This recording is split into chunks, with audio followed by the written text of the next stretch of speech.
Hello everyone, I hope you're all doing great today and enjoy these stories.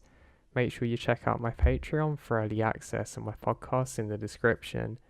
And just quickly before we start, whatever you're dealing with or struggling with, you can get over it and I believe in you. You just have to stay consistent and stay in the fight. I hope you're all doing great and I'll speak to you all soon. Now to set the scene for my story, at the time I was just a broke college kid. I was driving back from the campus back towards where my parents live. Now, I'd been on the road for quite a number of days now, stopping at different motels periodically not to get too tired and fatigued. When I reach my parents' state, it suddenly becomes a lot more wooded, and I guess the air becomes cleaner in some ways. I'm not really too much of a hippie about environmental things, but honestly I think there's a huge difference you find when you get back into the cleaner air states, i.e. the ones with more woods and forests. Now to set the scene a little bit further, at the time of this trip I was pretty tired to be honest and kind of getting fed up of everything. Honestly it feels like no matter how much I work I didn't seem to be getting anywhere. The assignments were basically piling up and I was getting really fed up of it. I mean, I guess a lot of you can relate to this, but at the time I didn't really realise that it was important to manage time, so I'd basically implode every once in a while, hence why I was pretty happy to be driving. Now, to be honest, I really found that I was resetting while driving through those woods. Now, on this particular day in question, I was feeling pretty tired. I've been on the road for a little bit now and I only had myself for company, so to try and make things a little more interesting, I decided that I was going to drive through the woods. Now I mean off the road kind of, well at least a true pavement, onto the kind of gravelly roads until it's basically a forest road. If you live in those kinds of areas you'll know the difference. New to these areas I was not, but this one I was.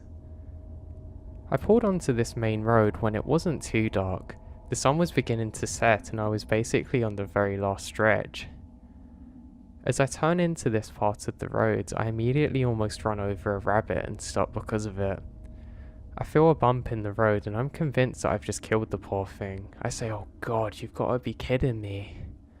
I really wanted a break from having things on my conscience and already feeling burnt out. It felt like everything was starting to accumulate. I got out and luckily it all seemed to be fine. That was when I noticed someone off the side of the road. I said hey, I almost killed that thing and laughed, hoping they would respond, but they don't seem to say anything. They just stand there, just off to the side of a tree, and don't say a word to me. I realise that I'm not very welcome here and decide that I probably need to get a move on. The person isn't dressed too strange. They have a flannel jacket on, I think that's what they're called, which is kind of a dark yellowy colour, some jeans on and a cap, and I really can't see much else. They seem pretty tall, at least 6 feet, and I don't want to stick around for much longer. Glad that I've not killed the rabbit, I'm happy to set off again, though I have to be a little bit more slow now, as I decide that I'm going to avoid the main road and go off the roads that are kind of more winding and easier to get lost to. I know it's stupid because I thought I was escaping the danger of that person, but instead I was probably getting myself somewhat lost. I take a quick look in the mirror and I can't see them anywhere, so I think I'm fine. While I'm driving, night has started to set quickly, and I turn on the radio for some music. It's just some of the local stations which aren't really good to say the least, so I ended up putting in a cassette tape that I have. And yes, I'm an old person, so we used to use cassette tapes. At the time I was listening to Nirvana, and it was pretty cool. I love Smells Like Teen Spirit, and some of their other classics they had on there. Now the first part of my return goes pretty well. Everything's relatively normal, and I do make way. I'm pretty sure I'm heading in the right direction, but I realised soon that maybe it wasn't a good idea to go off the main path. Where I'm driving, I pretty much come to a snail's pace because of all the trees around me, and I have to be very careful not to go over something that could puncture my tyre. Now the radio cuts in and out basically because I'm going relatively deep into the forest now, so I really have to mind my way because I know I'm kind of getting lost at the same time due to the unresponding radio signal. However, lo and behold, I can see some red lights just up ahead of me, signaling that there's probably another car up there and that I should probably follow them to get back to civilization. I know this is a stupid idea, but when you're lost, it seems like a good one. I turn on my lights momentarily and try and capture what kind of car it is, but it's pretty hard to tell, but it's basically a black truck. I try and get a closer look, but I realise that I can't actually see their lights that well. That's bizarre. It seems like they're driving in the dark and I've only seen the reflection temporarily, or maybe they turned their lights off when they saw me, or they were braking. I wasn't too sure, and then I noticed something else odd. I can't seem to see any kind of registration plate on the truck ahead of me. Now this is probably a bad sign, to be honest, because why would anybody be driving around here without a reg plate? Well, I guess there's probably a good chance that they're up to something dodgy or are not insured, so I decide the best thing I can do now is just keep quite a nice pace behind them. I continue driving regardless and make sure that I keep a distance. It's now blatantly obvious that I'm behind them because of course I'm coming at them with my beams on, so at least I can accept that they know where I am. I continue following for a number of seconds until I seemingly come up right behind them and I realise that they've stopped for some reason. Now this is pretty odd, and you don't really want to have this in the forest. The problem really is that somebody might be coming up behind me now, and I'm not going to be able to escape. I keep looking in my rearview mirror because I'm pretty paranoid that something dodgy is about to happen, but I can't figure out exactly what it could be. I roll down my window for a second about to ask if they need help, but I realise quickly this is a stupid idea, and luckily some higher conscious in my brain kicked in and said, "Get back, don't do this." So I start to reverse my car a little bit. After a few seconds they turn on their lights and I can actually see the rear views a bit, and they start driving. I give them a few seconds to go off and I seem to not be able to catch up with them again. I'm still not exactly sure where I am at this point and it's quite annoying. It's starting to become a little bit foggy at the same time, which is really restricting my visibility. It seems strange because the truck basically went into nowhere and I really can't figure out where they could have possibly gone. Also, the road was pretty cruddy up here. There's these massive holes in the road and I'm really worried that I'm going to bust my tyre or my car. And I know my mum would have killed me if I had done that, and I hate to think what would have happened if my dad caught me in that situation. So I plough onwards just very cautiously. The trees are relatively big at this point, and they're pretty full of life. If I roll down the window just a little bit to get some air, I have to be careful for bugs not to fly in. I think at this time of year especially, they're really in full swing of life, and it's pretty nice on most occasions, just not this one. I continue going down the same path until eventually I make it back onto a main forest road, if that makes sense. I'm very relieved at this point because I'm no longer lost necessarily and I have a rough idea of what direction I have to go in. Basically, this will be pretty much a one-way thing until I get to the main road again, and then I'm only about 50 minutes from home. Success is in sight. I continue driving and realise that my gas isn't too good at the moment, so I have to make sure I get back and don't get stranded out here.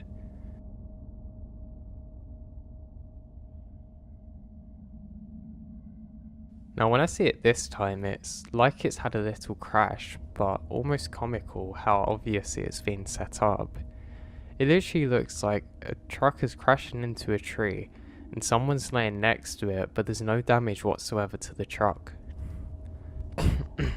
While driving a little further, I can catch the reflection of something up ahead. Now I realise that it's the same truck again. This time I can just see the glow of its tail lights. I decide to stop and scope it out. I have some cheap binoculars with me and I try my best to see, but unfortunately, with astigmatism, it just looks like a big blur because of the headlights. God, how are my eyes this bad that I can't even look for danger? I decide to put the binoculars down, actually throwing them back towards me in frustration, and decide that I should very cautiously creep up and investigate what's wrong. Now it appears like the same truck from before has just gone off to the side of the road, and it's perfectly parked in front of a tree. The tree's completely fine, but there seems to be something next to it. I pray to God it's not a body, but something just feels off in this situation. I start to edge closer and closer until I realise that somebody seems to be laying on the ground. They're dressed in basically all black with a strange kind of robe on. It's almost like a cape, but not really, but they just look really out of place in terms of what they're wearing. I then realise that the truck is literally perfectly fine and the tree, and the person, funnily enough, has moved very slightly. I realise that I'm probably in grave danger now, and this is a setup. I feel frozen with fear and don't know whether I can go on or not. I decide the best thing to do now is just reverse the truck, then turn around. I'm keeping my eyes fixated on this person 100% in the road, making sure they don't move, and making sure that there's nobody waiting in the truck for me. The last thing I want to do is get shot by a shotgun, and I'm too young to pass away like this. I slowly back out and look 100% forward the whole time until eventually I round a corner. Now luckily for me, nothing happens at this point. I'm able to turn around and make it onto some more forest roads where I can take the long way round. Now granted, going through the back roads is really a bad idea because this path alone is bad enough, but coming off the road makes it even worse for me. But something is off about this. I know now that I have to get away from this person because something is wrong. I decide to stop for one moment, pick up the binoculars and scout out before I proceed. I quickly turn off all the lights and look in my binoculars. I realise now that if I slowly come out of my car and kind of crawl up to the trees, I can investigate with the binoculars. Feeling truly like G.I. Joe, hell of a name, I decide that I'm gonna do it. I slowly crawl out, making as little noise as possible, still with the engine off and all of the lights. I don't bother locking the door, and I slowly crawl up to the position where I need to scout out what's happening. I can no longer see the figure, but the truck seems to have moved a little bit further. God, I knew they were up to something. Luckily for me, I didn't panic too much. Don't ask me why, I was probably just fed up and wanted to get home. I continue watching and basically nothing happens for a good 2 minutes, me purely fixated on the truck, slowly being caught up with the sounds of the insects and whatnot around me. Suddenly I hear rustling to the left of me. I stop dead in my tracks, not moving another inch from my vantage point. I decide to stay perfectly still, and I can hear this person slowly getting closer and closer to me through the forest. I can hear crunch, crunch, crunch slowly getting louder. I try my best not to look to my left, but I have to. I need to know whether I have to fight or run now. And suddenly, I notice there's a creature on the floor. I don't know exactly what this is, but maybe it's some kind of possum I haven't seen before. It's hard to tell because of all the adrenaline running through my body made my eyes shake a little bit and not focus. I go, God, under my breath, and then immediately back to the truck. Now I realise that the truck is gone, which is really bizarre because I was watching that thing only 10 seconds ago and I didn't hear it move, but maybe just maybe I was so scared that I couldn't really look anywhere else. Now realising that the potential danger seems to be heading off in the opposite direction as me, I decide to wait for a while, but I want to scout out the area before I go any further. I didn't remember to lock the truck at the time, and I considered going back to do it, but realised that I'm going to hear anyone pretty quickly if they go there. I decide to continue on my G.I. Joe mission and crawl up closer and closer to where the truck was. I then begin crawling very slowly and quietly through the leaves, and I realise that I'm not making much sound and I feel pretty safe at the time. My eyes have basically adjusted to the darkness pretty well, and I'm just being more careful not to go into little puddles and things. I don't want to get my clothes crappy, especially not out here. I continue on, and I eventually make it up to the edge of the trees, basically where the road is. Now from here I can see pretty well in both directions, and I can see that the coast is clear. I still have literally no sign of the person or the truck, so I assume that they've gone off in another direction trying to look for me. If they stayed on the main path, which I'm pretty certain they have, then they're not going to be near me. They've probably gone in the opposite direction because I wouldn't have been able to escape otherwise. I decide the best thing to do now is slowly crawl back to my original position. I can hear movement once again. Just the second I start turning and I duck down, I bury myself in leaves and wait. I can hear a click click click click around me with twigs breaking. I can hear this continuing for a few seconds, but it sounds just like the animal I heard before, so I'm suddenly at ease again. Now I'm not 100% convinced that this is what happened, but I'm far quieter now just in case, and decide to lay buried as long as I can. I think I'm pretty well buried, and I'm just getting annoyed at the smell of the leaves around me. They smell absolutely disgusting. I wait here for a good 10 minutes until I start to get quite cold quite quickly, and realise that once again I should really be getting on the move. And I take the leaves off myself, now realising that I wasn't as well hidden as I thought I was. Now one strange thing during this is I can see a red light in the trees, maybe 4 or 5 feet in the air.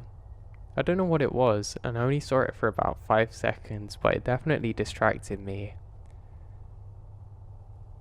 I then realised that I have to crawl back, and I should probably stay as quiet as I can to do so. I turn round and I start making my way towards the truck again. Now everything's normal at first, and I don't really have anything concerning.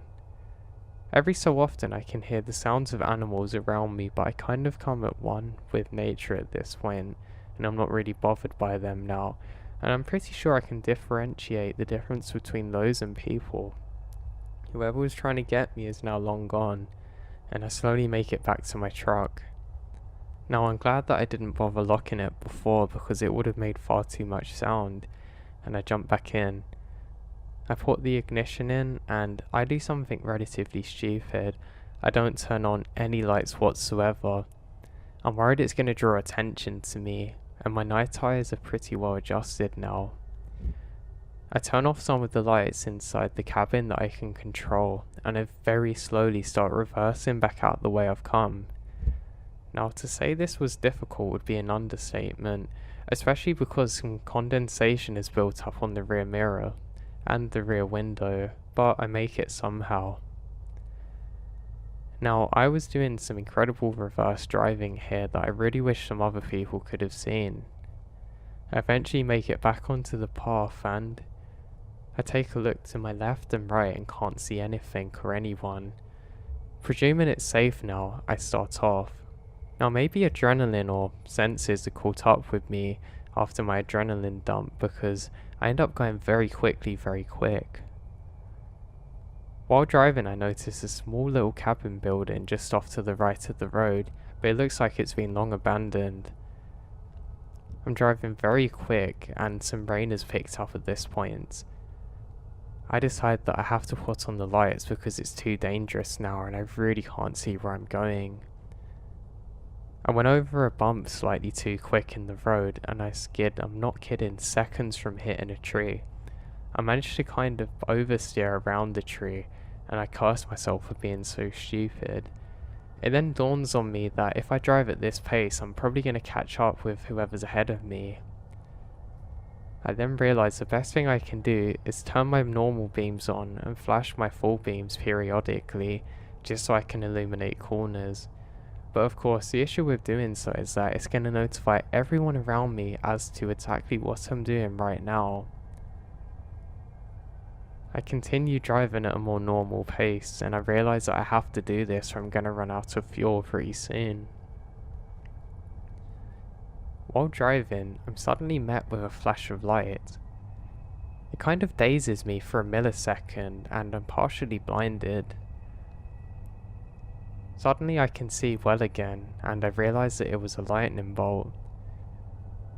A few seconds later, I almost jolt forward and fall out of the driving seat because the loudest thunder I've ever heard in my life seems to have gone off at that exact moment I was driving. Most likely heightened from this situation, I feel really scared again. What's worse is the trees are getting much bigger where I am now, and it's making driving very difficult. I decide to turn on my high beams for most of this part of the journey, though I know it's not good for my car battery, and at the time my car was pretty old, so this is an issue. Around another corner and the rain's picked up a lot and I go through quite a big puddle, and I kid you not, the car stopped. I pull my head back and say, God, you've got to be kidding me. This literally looks like that scene in Jurassic Park when the car breaks down and the dinosaur comes. I didn't have one of those cool Jeep things and I don't have a sunroof to look out of, but God, I was scared. I ended up punching the steering wheel, and luckily it didn't set off the car horn because that would have easily notified others of my position. I quickly turned my head around, scouting all around me looking for anyone else that could either help me or might be a danger, and I don't see anyone. I jump out of the car and quickly start pushing it. I managed to just about get it off of a rock that it was stuck under. I mean, that's probably an exaggeration, but I just kind of shimmied it into a better position. I start kicking some more rocks and things around so I can clear up a path, and my tyre is now free again. I quickly jump back in and my feet are soaked, and luckily the car starts now. Luckily for me, no dinosaurs come to eat me. I then turn off of another forest road, and I know exactly where I am now. I'm not far from a main road and God, I'm excited. Just before I turn on, I stop to give way to potential oncoming traffic, and my hands tighten on the steering wheel. At first I'm not sure exactly why I'd done this, then a second later I realise that my subconscious has noticed car beams come in. I quickly turn off the engine and all of the lights with it, and I duck down in my seat. Another car's coming. Then it hits me, it looks just like the truck I've seen before. I lay as low as I can as it slowly passes me, quickly jumping up when it's about to round the corner. Then I realise that it has a license plate. It's a different car. I let out a sigh of relief as I realise that I'm probably a little too paranoid from what happened. I start my engine again and then turn onto the road. Now for the first couple of minutes of driving, I'm going at a ridiculous speed again, kind of neglecting my fuel. I realise soon that this is a pretty bad idea because I'm not actually sure where the next gas station is. I drive for another 10 minutes until eventually I make it back to roughly where civilization should start, and I know a gas station isn't too far away. Now on this drive, I basically put down those people to playing a cruel prank on me, or maybe they thought it was a friend of theirs or God knows what, and I've actually calmed myself down a lot. I decide that I'm not going to report it to anyone, I'm just going to go asleep, and I know for a fact that if I tell my parents, they're never going to forgive me for driving this course alone, and they're going to demand that they go and pick me up from my college, and that's not going to happen. I don't need the embarrassment from them, thank you. So, I continue on. I eventually pull into a gas station, and my God, I've never seen such a middle of nowhere one as this.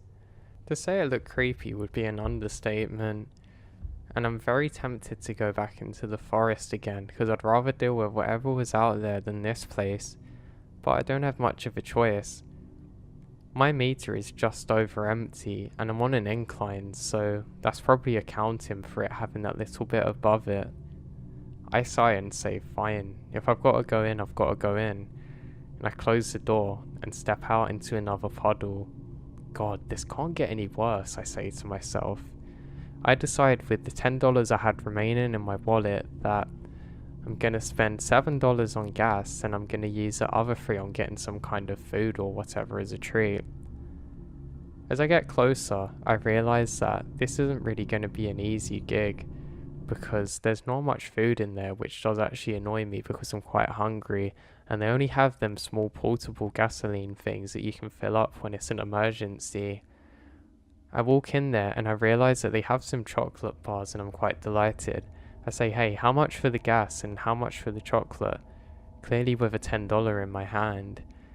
And the attendant says, well, $2 for the chocolate or $10 for the gas.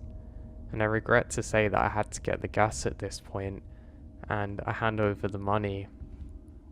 Now the person working in there, the only person in there I should say other than me, seems really weird. He seems to hold eye contact for far too long after you've said something, and I just get a really weird uneasy feeling off this guy. He has a weird moustache. He's dressed in a one-piece overall like he's just come out of a farm, and it looks like he doesn't know what the 21st century is. He's about 6 feet tall, and I start to realise that he's kind of matching the description of the person I saw earlier. The clothes are a little different, yeah, but he just gives me really weird vibes that I've not really experienced before. He holds his eye contact for far too long every time, and it really annoys me. I go to leave, then he says, where are you from? Out of town?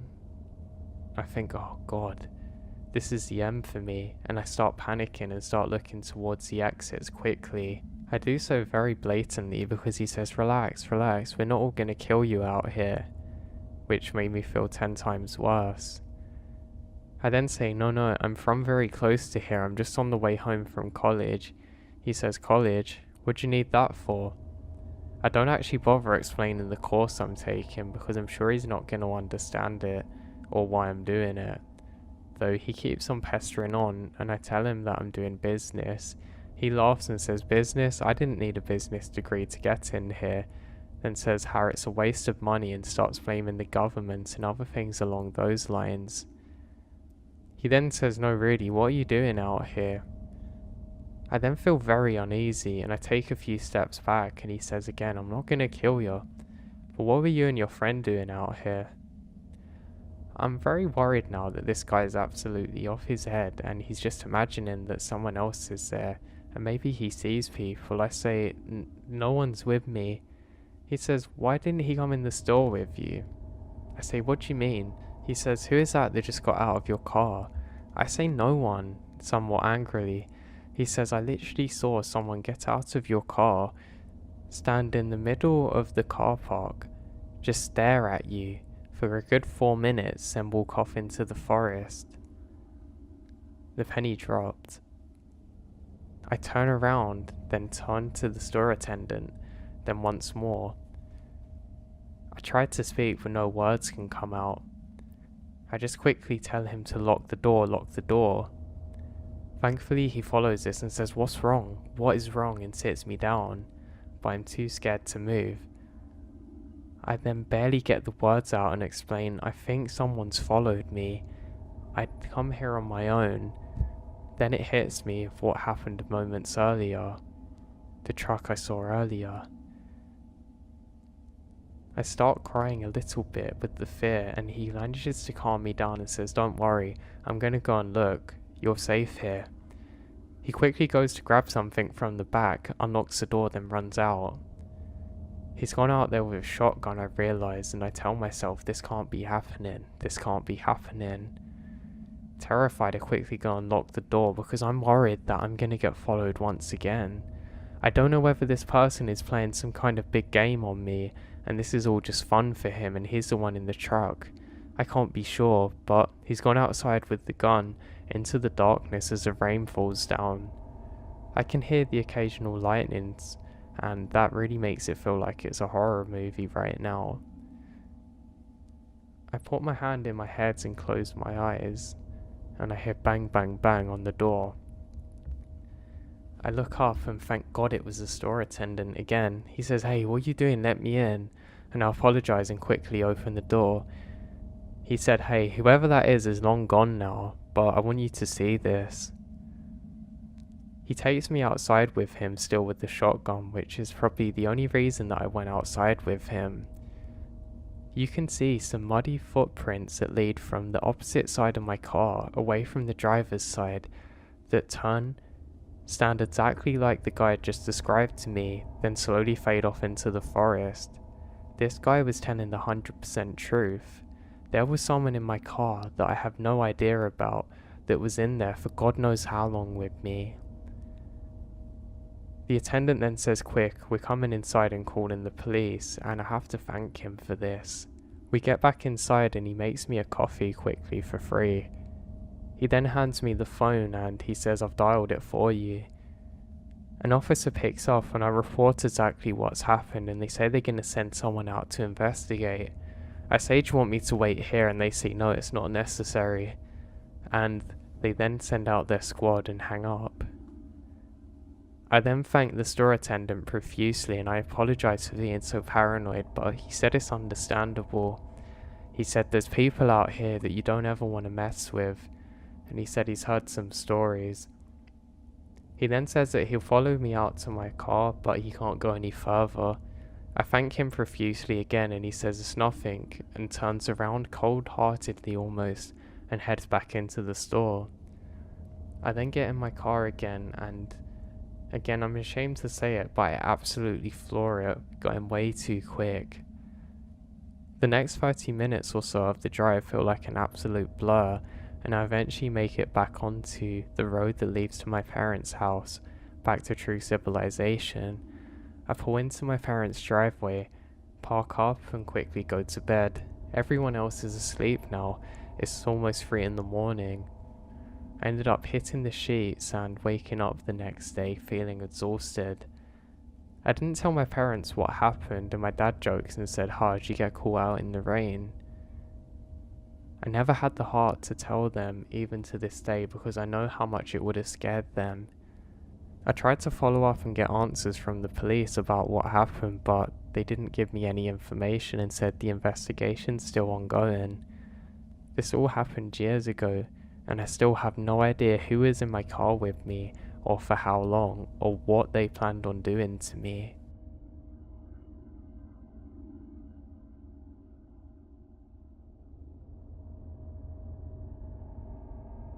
When I was a kid, my family and I were hiking in the mountains. We got to a small clearing at the end of a dirt road and we saw a red convertible with its doors open. My dad said, "Wait guys, let's check this out." He walked around the car a few seconds and then immediately started speed walking towards us. He didn't even look back at us and just said, "Let's go now." I was curious, so I started to walk over to the car but saw several bullet holes and blood on the seats. I ran back and said, "Dad, what happened?" He said, "I don't know, but the hood was warm. It still gives me chills."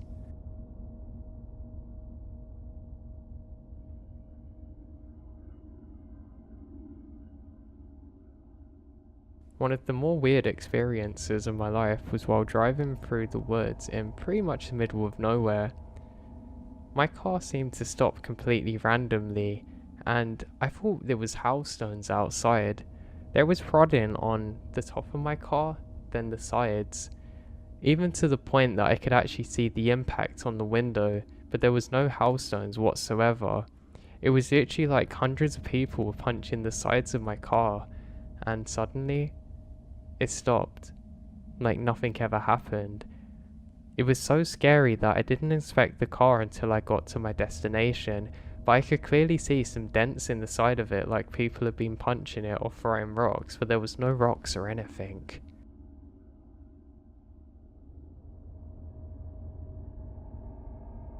So one night, I was walking to my friend's house from my grandpa's.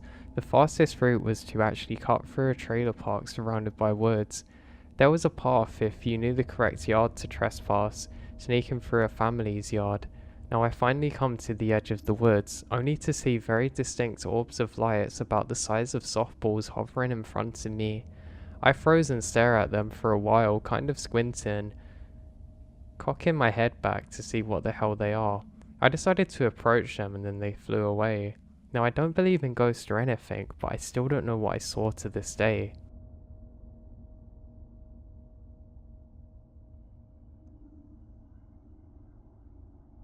Now this is going to be very long, and everything's based on real life events. So my family owns a lot of property in Heltus, Texas. One ranch actually has a ton of history. Now I grew up on this ranch, and my dad owns a small single-wide trailer.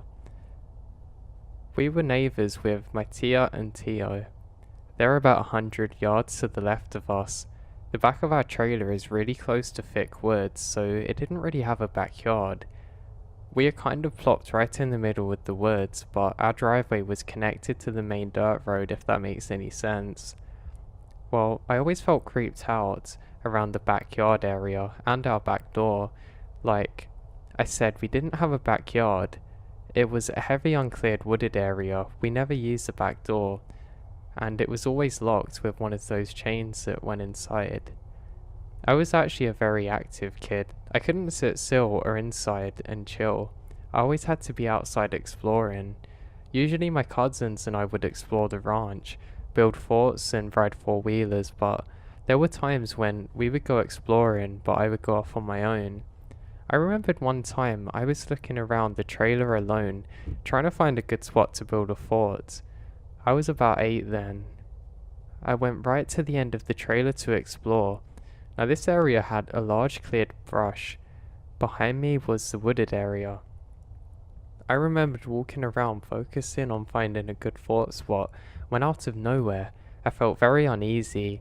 My attention immediately went back to the wooded area. I felt as though someone was staring at me. The feeling was so intense, I literally booked it into my house. I remembered that I wasn't really sure exactly who was there, but I just knew someone was near and staring at me.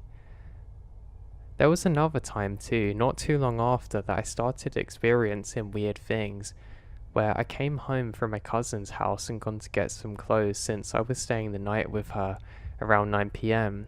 My cousin's driveway connects to the main dirt road in the same area as my driveway. Anyway, when I opened the front door and walked into the trailer, I noticed the back door was completely open. Again, I was staying at my cousin's house, right next to the driveway over, and my dad was down the road at a local bar. There was no one at the trailer for hours. My dad never opened the back door ever for any reason. I immediately felt very spooked and tailgated it back to my cousin's house without getting the clothes where I initially went to pick it up. Now there's many other weird things that my cousins and I experienced on the ranch, but this experience is by far the most alarming. It was during the summer of '07, so we're about 12 at the time. We were at my cousin's house, and my dad took us to Hollywood Video earlier that day to rent a movie. This is what he did to make up for being at the bar until around 2 AM. So we ended up renting the Texas Chainsaw Massacre and decided to watch it until around 1 AM. We chose to rent this movie and watch it at the time because we love to get spooked. Well, after we had finished the movie, it's around 2 AM and we're still up and want to play or party around. So we decided that we would walk to my trailer and pick up the boombox so we could listen to our CDs we'd just burnt on LimeWire and jam out and dance. Remember, my cousin's driveway is connected to the main road parallel to where my driveway was. We went to walk in, and out of nowhere we hear a chainsaw going off in the hill about 50 yards to the left of us, way too close for comfort. Again, this was 2 AM in the middle of nowhere. All the land surrounding us is owned by a close family. No one would ever go there to clear the land or operate a chainsaw, not at 2 AM in the dark. We had to use a flashlight to see the dirt road in front of us, that's how dark it is. When we heard the chainsaw, we all paused and looked at each other confused. Once we processed what we're hearing, we ran as fast as we could, and make it to the trailer just about over to my cousin's house. Unfortunately, my dad wasn't home. He was out doing whatever he was doing, so we couldn't tell him about what we just heard or ask for a ride back to the cousins.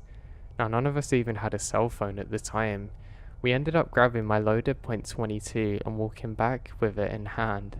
Now luckily we never heard that chainsaw again. Now to this day, my cousins and I are perplexed over this experience. There's literally no logical explanation for the chainsaw we heard at like 2 AM. In a weird way, it almost sounded like a very loud recording of a chainsaw rather than an actual one. Again, none of my family would wake up at 2 a.m. and start clearing land/brush, or play with a very loud chainsaw recording for any reason. I feel especially weirded out because at the time we just finished watching that particular film.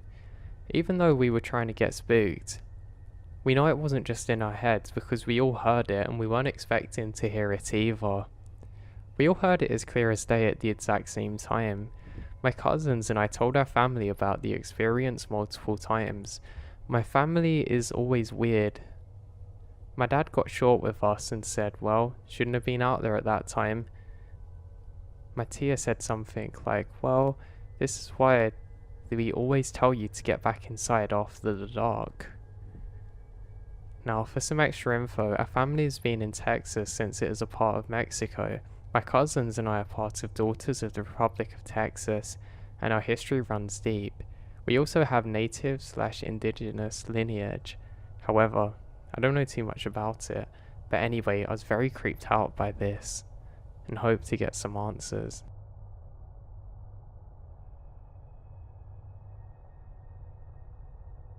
So this happened on Thursday, and I want to know what you guys think.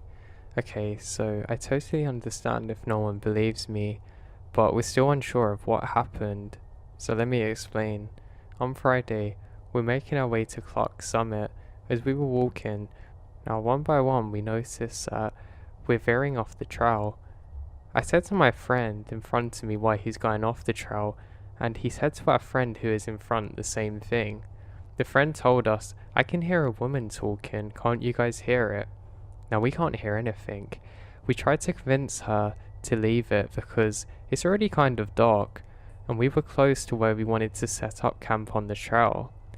The friend in the front is female, and insisted what she heard sounded like a woman calling for help. And it sounded like it was really close. She said she felt like she is inclined to investigate a possible female in distress. While we're totally okay with going about our business, really. Okay, so I got a bit spooked at first hearing that because she's obviously serious, and we're absolutely certain we can't hear whatever she is. Here's where it gets weird. We only veered off the trail about 300 to 400 meters, yet at one point, we're completely lost. We don't have any fancy gear or GPS stuff because we never really needed it. But we've been on this trail long enough to know that we haven't gone far yet. Yet, we couldn't find any trail or direction after walking for a good 20 minutes. I started to feel weird and really lightheaded, and when I mentioned this to another, they said they felt the same. Now, this was already getting pretty strange. It was like something changed the environment around us, or moved us somehow to another location. I have no idea which way to go, and now it was fully dark. My female friend said she also heard the woman say that I'm over here and please help, saying it sounded like Curtin crying. So now we're somewhat lost after only walking for about 20 minutes off a large trail because my friend is hearing voices. We decided to stop walking in any direction because the last thing that we wanted to do is get lost in the dark. Now we had 2 tents, yes, and sleeping bags in our packs, so we found a clearing and set up. We figured once the sun was out, we would easily find our way back off to the trail. Before we could even lay out the rest, I noticed a tree near us was moving as if someone was climbing it. Now, it was really dark. I wear glasses, so I really struggled to see. So then I called them over to see. I thought it was an animal at first, but it wasn't. It wasn't anything. I could see the outline of what was roughly a human shape, but it was transparent, like completely see-through. That's the best way to describe it. It's similar to the way that heat waves move on the pavement and whatnot. It's the same effect. They see it too. My male buddy said to me, "What are we looking at?" And when we finally spot it, they all said the same thing, transparent but still visible through the foliage. We all just stood there, still whispering theories back and forth as to what we were looking at. I thought maybe it was some kind of optical illusion, but they both immediately jumped to aliens, of course. The thing just sat there, perched on a large branch about 50 feet up. It was like it was watching us. The other oddity is that after staring at this thing for about 10 minutes, the rest of the forest sounds seemed to go back to normal. Now this was really odd. The hairs on the back of my neck stood up, and I have goosebumps all over me for realizing that it suddenly went silent for no reason. After about 10 minutes of us standing there, whatever this thing was started climbing up the tree and ever more, until we can't really see it anymore. We approached the base of the tree slowly, walking in a circle with our nets cranked up trying to see it. It was too dark, and the trees were too close up for us to see the top. We didn't hear it jump to another tree, so we assumed it was still up there.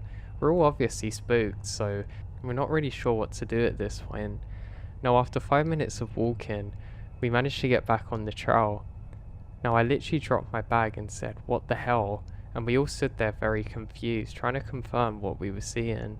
Now my buddy likes to joke and said maybe we walked through some hallucinogenic spores and had imagined all of it, but I highly doubt that. But whatever happened, it seemed kind of like, I guess, predatory. Like something was luring us, trying to confuse us. My friend still thinks that we were messing with her and not hearing the woman. Was it that thing we saw imitating a woman? Did we get lost on the trail?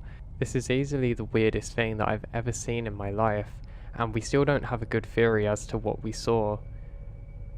I mean, this thing wasn't an alien potentially, but it seemed to be humanoid, but it was 100% transparent somehow, able to climb a large tree without making any noise.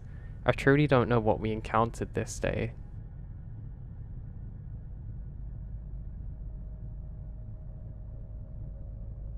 While working as a park ranger, it wasn't uncommon to get calls out to investigate fires, and that happened one day, and boy, I'll never forget it. I headed over to a reported area, and there was already a few other police there and firefighters. They had already checked out the area and knew nobody was in there. I went to go and look at a cabin just before it collapsed, and I kid you not, I saw a dark figure come, stand perfectly in the middle of the flaming doorway, and not move even once it collapsed. They remained completely black amongst the fire, and seemingly just vanished after that. I wasn't sure whether somebody was there and maybe just somehow melted, but we searched through the whole area and there's literally no one.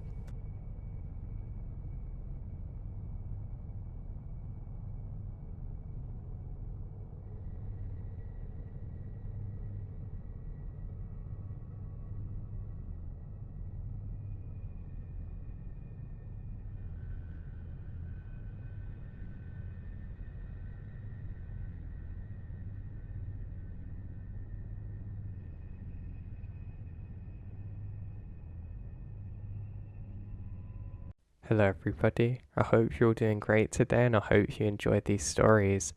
Make sure you check out my Patreon for early access to my videos and my podcast in the description below.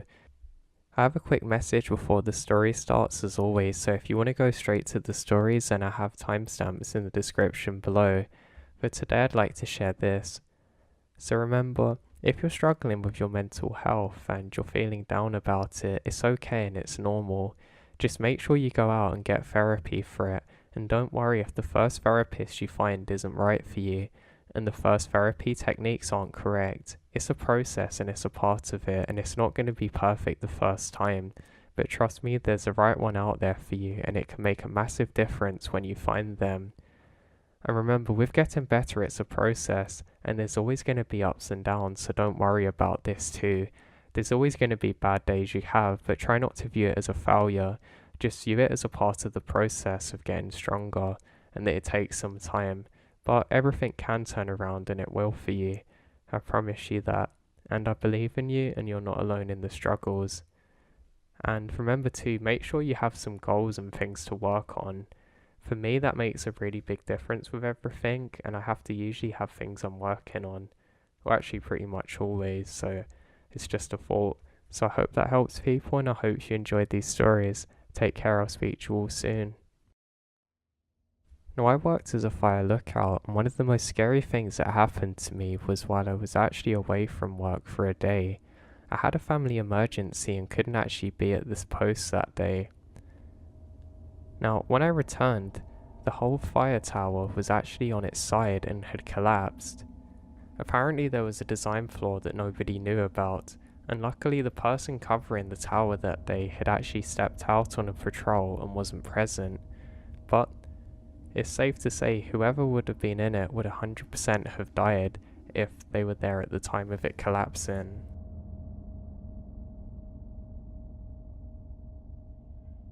I work as a park ranger, so I got pretty used to hearing the sounds of the forest on my own at times. Now there was one particular time that I kept on hearing somebody's name being called out, but I couldn't figure out exactly where it was coming from.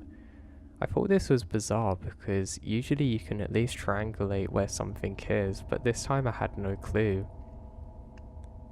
I then realised that it was calling out my name constantly, and it kind of worried me a bit. I then headed over and finally found out where the source of the sound was coming from, and just on the ground I can see a walkie-talkie that's been smashed up. I pick it up and inspect it, thinking maybe this is the source of the sound, but I still can't figure out exactly where it's coming from. I look off, and to the side up in a tree is a Bluetooth speaker constantly repeating out my name on a loop. It's needless to say I noped out of there and quickly radioed in what happened, and we got the police involved. They eventually get the speaker down, we do a thorough search of the area and can't find anyone. And that's what haunts me. We still have no idea who did it to this day, and whoever put it up there did a good job because there was no fingerprints whatsoever. I ended up leaving that job soon after, and I'm still a ranger, just in a complete different area.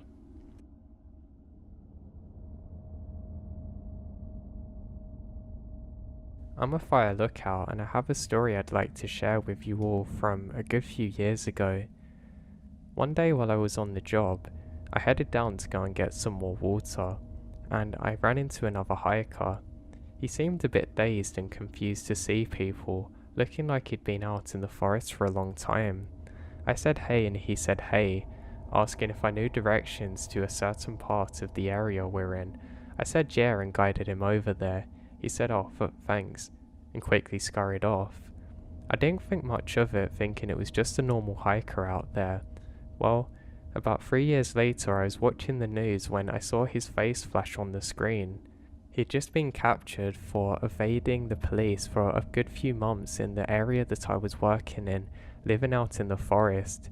He had been known to kill multiple people, and I ran into him that day.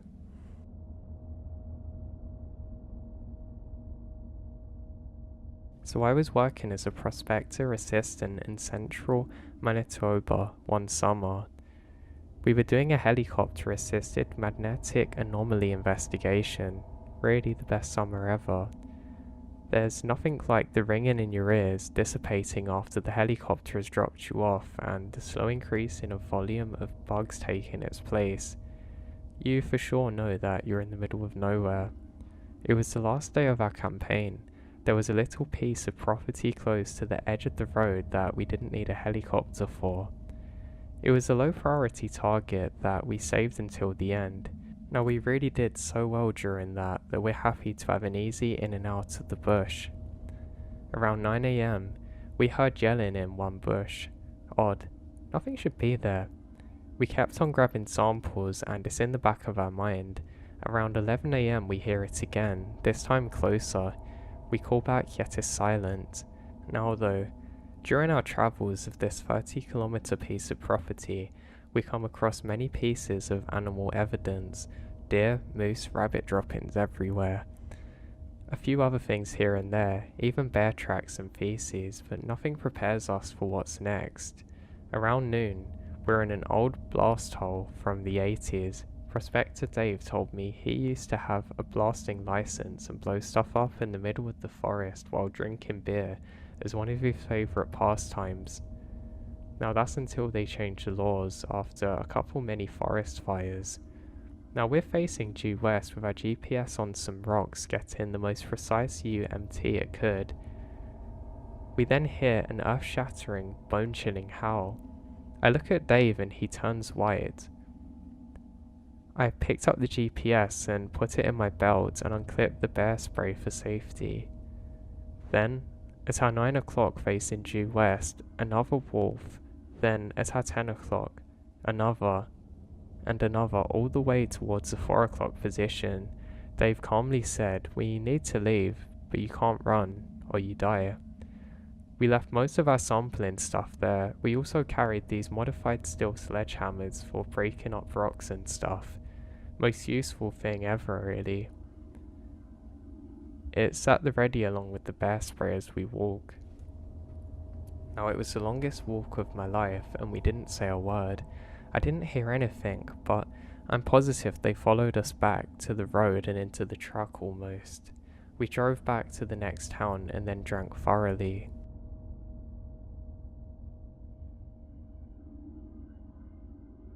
I worked as a tree planter in northern Ontario, living in tents in very remote parts of the forest, like hours away from civilization, which was only accessible by logging roads. The strangest thing, however, was from a fellow planter who found a backpack in the middle of his area with shoes, clothes, a wallet, school ID and camera. How it ended up getting there is a total mystery to us. The scariest for myself was waking up to see that my tent had collapsed and finding a large bear paw rip apparently happening while I slept, as well as turning a corner to see a large wolf about 10 feet away and returning to a spot I'd been about 5 minutes earlier to find fresh mama bear and cub prints, realizing a bear family had basically surrounded me, then turned away while I was sleeping.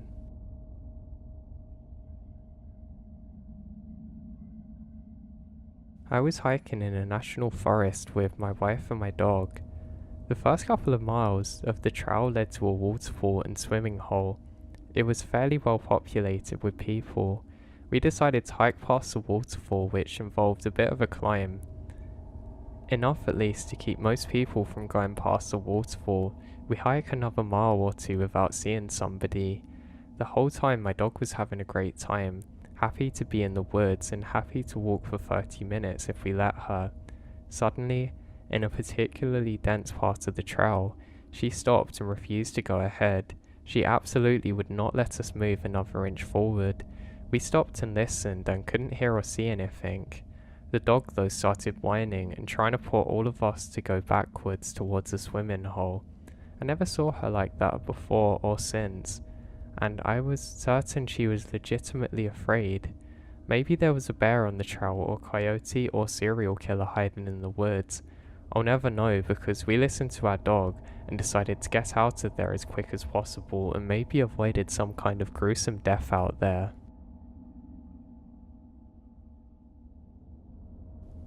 This story happened to me several days ago and it's mostly fresh in my mind, so I'd like to share it. I live in southern Oregon. My county is huge and sparsely populated. It's mountainous to the north, desert to the south and east. My buddy Donnie lived about half an hour from town, about 10 minutes from a resort on a lake in a heavily forested area. On this evening, I had driven out to hang out with Donnie, my friend. We had plans to take my Land Cruiser down some dirt roads. He said he knew of a Forest Service road off the highway that went up to the mountains and ended at a fire watchtower. It's fairly late in the afternoon when we took off, and the sun was already behind the mountains, so the lights fade in now. We left Donnie's house and hit the highway. After a short drive, we turned around onto the Forest Service road and started to head uphill. After a few miles, we were forced to stop abruptly due to a cat front-end loader sitting parked across the road. The equipment had been purposely parked in order to block the road. It was perpendicular to the road. The logs had been dragged onto the road to block off the shoulders. My friend Donnie said to me, "This wasn't here the other day, let's try another way round." We get out of the cruiser and the woods were nearly dark and silent, except for the wind in the pine trees. There was no easy way around the loader, nothing that wouldn't involve beating up the Land Cruiser. We decided that we're gonna head back down the road and find a different road up the mountain. After a short trip down the gravel road, we found a promising trail that would put us around the loader, up the mountain once more.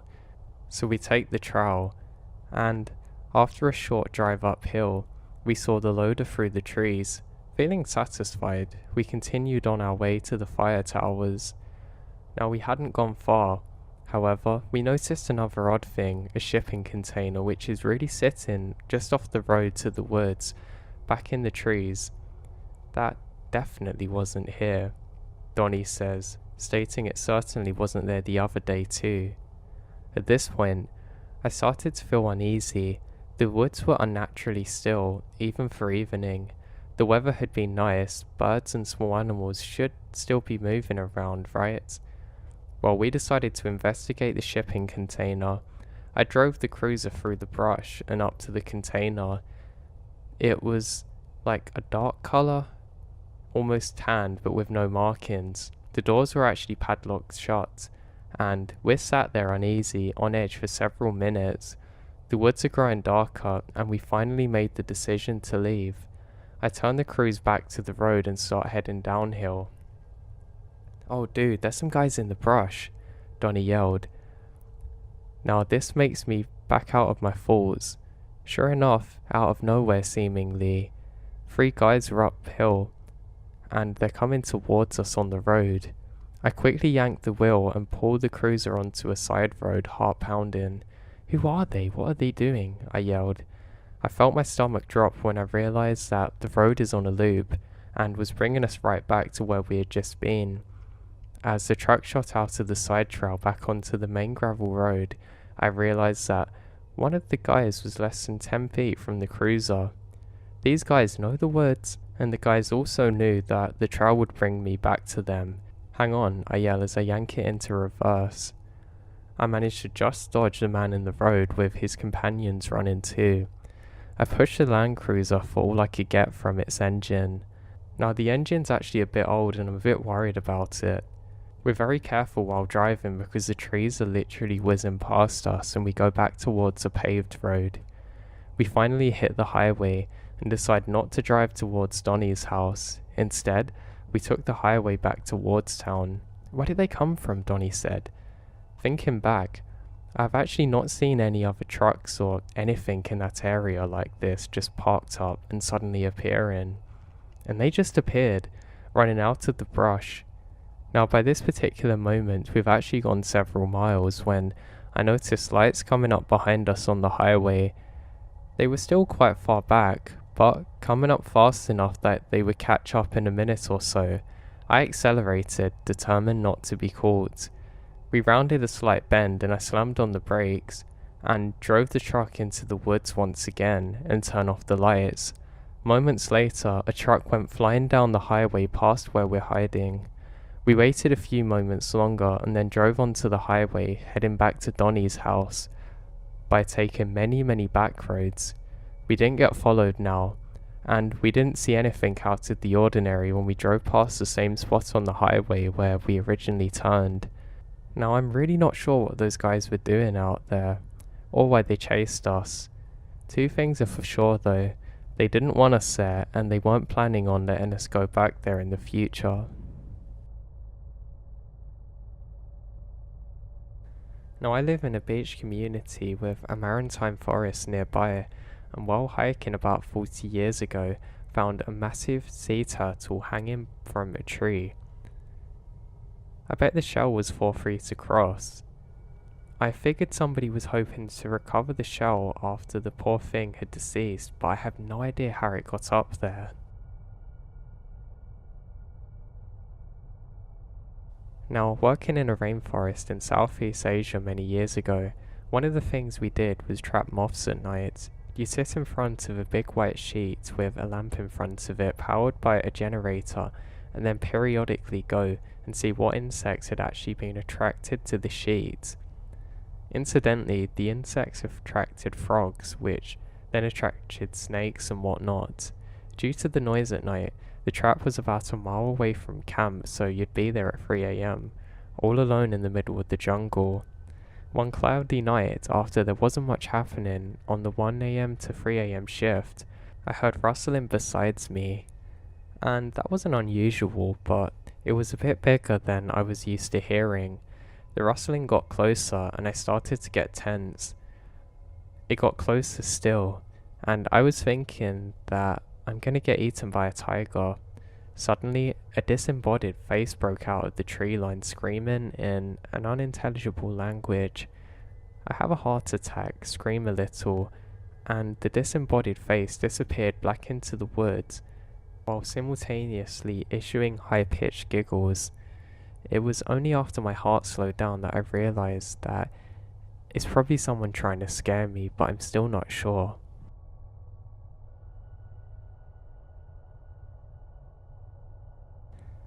Now, I didn't see but heard, so my husband and I were hiking in a state park on the east coast. It was midday during the week, so we maybe encountered 2 other people the 3 hours we're out and about. The only sounds we heard are from ourselves, our dog, and some animals and birds, when all of a sudden, I started hearing mild chanting. I tell my husband if he heard it too, and he nods and tells me be quiet. My dog's ears were at full alert, and the hair on the back of my neck was standing up. We continued walking, and the noise turned into full-blown monk chanting. Think Halo Georgian chants. It was as clear as day, like standing next to a speaker. To make myself feel better, I convinced myself it was some teens hiding down playing it on their phones. And after 5 minutes of hearing it, it disappeared, and we barely spoke a word for the last 3 miles back.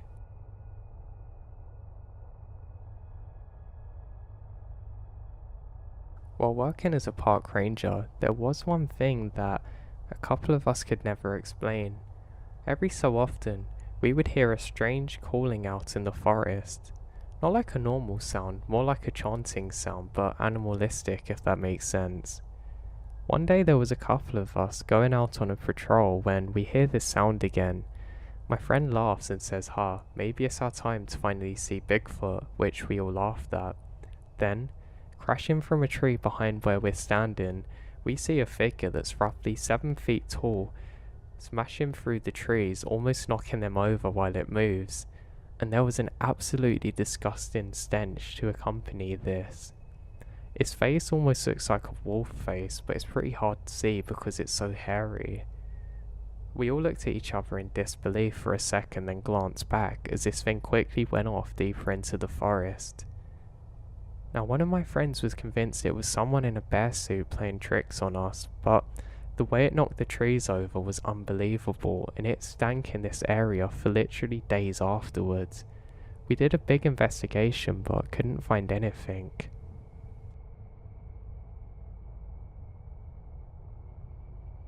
Now, I worked in fire lookout towers for a couple of years. It's a job that I had thoroughly enjoyed, and I remember one particular event that I'd like to share with everyone. It's scary for different reasons than other stories that you're probably used to hearing on here, but let me explain. This happened during one beautiful summer's day. I'd been up in the tower for a couple of days and I was really enjoying my time. I was reading a couple of books and having a really good time. I actually like to write in my spare time, and I guess just English and writing is my passion in general. So the day started like any other. I'd woke up and made myself a coffee and checked in on the radio station to make sure that I was doing okay and if there was any particular instructions. Also, I needed a weather forecast. I ended up talking to my other friend who wasn't too far away on another radio, and we just had a good conversation. After our conversation, I finished another coffee. I used the first one to make me wake up and the second one to enjoy it, and I used the toilet, as you can imagine from drinking so much coffee. I had some breakfast and needed to set out for a while. I had certain things I needed to go and inspect to make sure everything was normal. I count my way down the steps, which is something I always do just out of habit. I make it to the bottom of the tower and double check that I've actually closed the door and everything. And I can't remember exactly if I locked it or not. But I'm not too worried. I haven't seen anyone out here for a while. I then set out on the gravelly path. Now the path itself is actually pretty nice because we have some gravelled areas which is a lot better for your feet than walking over the true forest land. There's quite a lot of trees that have been downed, and I really have bad times slipping on these because I'm not necessarily too careful. I'm always taking in what's just ahead of me. I continue walking on my gravelly path and I can see the trees ahead of me are roughly 100 feet tall. They're really beautiful. I continue going forwards and make my way onto a small bridge. The bridge has been there for a while and it's made out of wood, and I know that might scare some people, but I think it's actually really cool. What's nice about the bridge is that you can see some fish in the water nearby it, with parts of a river that's running past where I am. The reason I like to walk this way too is I get to see parts of nature that I can't see up in the towers. Because of course, if you're constantly scanning the horizon, you don't necessarily get a chance to see what's actually going on directly underneath you. So I head over the bridge and everything's fine. I'm actually running a relative inspection on the bridge as something that I have to do, which is one of my duties. I continue walking along the stream now, which is really beautiful and picturesque, and everything's normal. I don't actually have my radio with me at the time though, because I just want to enjoy this part of the day, and to be truthfully honest, I've actually forgotten it. I'm not too worried though, because I've never had a radio call very early in the morning, and I'm pretty confident being out here on my own. I continue on my trek and make notes that nobody's been around here, and there's one area that I have to check out because there's been reports of people loitering around, but I can't really see anyone. I do find a strange kind of clearing that looks like people have been there recently, but there's no signs of life whatsoever. I think most likely it's some kind of animals that people have seen in the night time and mistaken them for people, so I just put it down as nothing. Now the whole time that I'm doing this, I'm constantly taking notes of my surroundings, making sure that everything's okay. The thing is, when you're a fire ranger, you have to remember that a fire can start at literally any time, and you're responsible for the safety of everyone in your area and the surrounding areas. It's a job that I took very seriously, so I was always on point with things like this. I continue on my short trek, and the trees actually changed slightly. They're a little bit more skinny now, and there's not really much of a path for me to follow, and there's lots of large rocks around. Now one good thing I noticed is lots of moss type things on the ground, which is very important because it means the air's not too dry, and hopefully it stops any fires spreading if they would start. Now as I'm walking, I hear a very loud thud sound. It literally sounds like something really big has fell out of a tree. I stop for a moment and think maybe it's a tree that's just fallen, or maybe an animal's fell out of it like a bear or God knows what. I have a look, and for the life of me, I can't seem to locate where the sound comes from. It was either that or some kind of Bigfoot. I laugh and continue onwards, thinking it's probably just a fallen tree. I make it up to a hill and I do some more surveying and everything's as it should be. I've now completed this part of my duties and I'm heading back towards the tower. I'm actually pretty happy now. The first part of the morning is actually always my favourite, and I like knowing that I'm out here mostly on my own. I've got another 2 or 3 days ahead of me up here, so I need to make sure I keep my mind occupied. So I decide to do some reading. I speak on the radio once again to my friend, and I tell him that I actually heard a strange sound, which was like something really heavy falling, but I can't figure out exactly where it's from. My friend laughs and says he's actually heard the same before, but not to worry about it. It's probably just some trees falling down where their time's come. I agree and stop what I'm doing. I hear another sound outside that sounds very similar to what I was just speaking about to my friend. I tell him there's something I need to check out and I'll be back soon. He says roger that. Over. I say over and head out. Now, I wasn't really sure what I heard this time because obviously I was talking to my friend and I wasn't necessarily engaged with what was happening around so much. And I realised that whatever it was must have been coming from near the stream. I think it's quite odd, and I'm worried that maybe it's somebody out here that's in trouble. It could also be from a fire where a tree's fallen, but I would know if it was a fire, and this sounded different. I ended up making my way along the rocks to roughly where I thought that I heard the sound from. I take a moment, pause, take in everything, but yet find nothing. Now just off ahead of me, I'm certain that I can see a person just off the other side of the forest, dressed in virtually all black, just going behind a tree. I think, oh, so that's a bear, so I probably need to get back now. I don't have any bear spray or anything like that with me because I've come out very quickly to investigate. I'm pretty worried because if this is a baby bear, then mama bear's going to be pretty angry, and God knows how many there are, and I'm not really ready to fight them. I think they were probably trying to get some fish in the water, or I don't know, so I decide to head back. I'm pretty careful to trace my steps and make sure that nothing's actually following me, and I can beeline back to the tower. I ended up making it back and I put a small barrier over the bottom of my tower. Now this is something that we had been told to do just in case of situations like this, but to be honest, I don't think it's going to make any difference at all really if a bear comes, but it's what I was doing.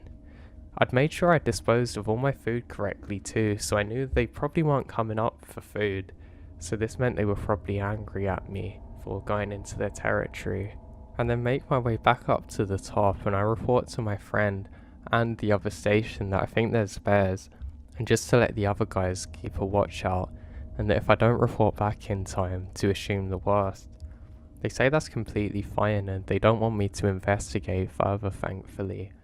I do keep an eye out however with my binoculars though. I'm now back doing my job looking for fires again, and it's starting to get a little bit dark now. I think this is good, because it means that the bears are probably going to eventually go off and do other things and try and get sleep or whatever they do, and I can have some more rest now. It's almost coming up to the part of the shift where I can sleep, so I'm pretty happy about this. Basically, another worker's going to take over from a nearby station that can overlook my area, and I can get some sleep. So, forgetting about the events from the day, I go into my bed and I have a really nice sleep. I wake up the next morning and I repeat my routine. I have a coffee where the first one's basically to help me wake up and the other one's something that I can enjoy. I still have to repeat the same things as yesterday and make sure nobody's loitering around or camping where they shouldn't be, so I grab my things and my radio this time and step down, counting my steps as I go. I go through the gate and I stop in my heels. That's odd. I was certain I left the barrier up that stops things going up into the station. I look around and make sure nothing else is off and there's no people or animals, but there doesn't seem to be anything. I go and investigate. I look for any claw marks or anything that signals that maybe an animal did this, but strangely I can't see anything. Again, I think this is pretty bizarre because I've not really experienced this before, but I just put it down to myself being tired and probably not thinking much, though I do actually take note of it this time as being something very weird. Now I continue on like normal and actually have to set out a different way than before. This time I don't get to go over that beautiful stream again, and it's actually annoying because I have to go to where I'm sure I saw a bear the other day. I'm a lot more cautious now and I have a bear spray with me which is easily within reach. I'm also armed with a weapon, but I'd rather not use it and actually save the bear if possible. But of course, if the bear spray doesn't work, then I'm definitely going to use it. So I head out again, and this time, it's a little bit different from yesterday because now, in fact, there are signs of life and people being here recently. There's the remnants of a campfire which has been put out recently and some other trash laid around. That explains why the bears were coming, and it's also quite dangerous because this could make a fire, and this is what my job is for, protecting against. So, I quickly report it in on the radio and make a note of it myself. One annoying thing is I now have to keep an eye out in case anybody's messing around, but who would do it that close to a station, I wonder? That's something that freaks me out a little bit. I think it's very bizarre that they don't care that I'm there and they have their own fire going. I think this is odd, but I put it down to being nothing, and I continued looking for further signs of life around, human specifically. I hear somebody talking on the radio now, and I tone in on it. I can hear people talking. They're saying, yeah, he's still moving around, we'll have to go and find him later. It's quite hard to make out exactly what they're saying, but some of the other fire workers or park rangers have obviously found some people messing around here that shouldn't be and are trying to locate them. I think this is good because at least I'm not doing this all on my own now. I ended up switching off to another channel, which is my main one, and I continue on. I don't find any other signs of life now, but every so often I am certain that I can see a tall silhouette figure in all black just off in the distance, just far enough that I can actually doubt what I'm seeing. I'm pretty sure this is a bear, but the weird thing is it was standing up straight now. So it means it wasn't a bear, but I don't know what else it could have been. I think this is pretty odd, and I just put it down to my mind messing with me a bit because of being out here for a while alone. I've now completed the main thing I need to do for the day and can actually head back again and just relax a little bit. Now when I get back to the tower, I'm sure that something's off. I can't describe exactly what it is, but the atmosphere just feels different. I once again put the gate down and I make sure that I'm 100% certain I've done this correctly, so I don't have to second guess and doubt myself like I did before. I have one look around for bears or other animals and I don't see anything and make my way up the stairs. Now when I get to the very top, I can just about make out a light coming from the area that I checked out the other day. Bingo, I think. This is it. A fire. I can go and report it in. I quickly go and grab my binoculars and take a closer look. I can just make out a red amber glow with the binoculars. Just as I go to radio it in, it goes out, like it didn't start. I begin questioning what I'm actually seeing, and I decide to actually step out from inside of the cabin thing at the top onto the balcony. I have my coffee in hand, and I realise that there's nothing actually there, but it's something I should probably investigate. I radio in what I'm seeing and that I'm going to investigate it, thinking there's a potential cause of fire not far from where I am, and head down. I count my steps again like normal, and thankfully this time the barrier's still in place that I put there before. I quickly hopped over it to save time, and somewhat excitedly head out with my flashlight. I make it to the exact spot where I thought I could see the red glow, and there's nothing there. I think this is really odd.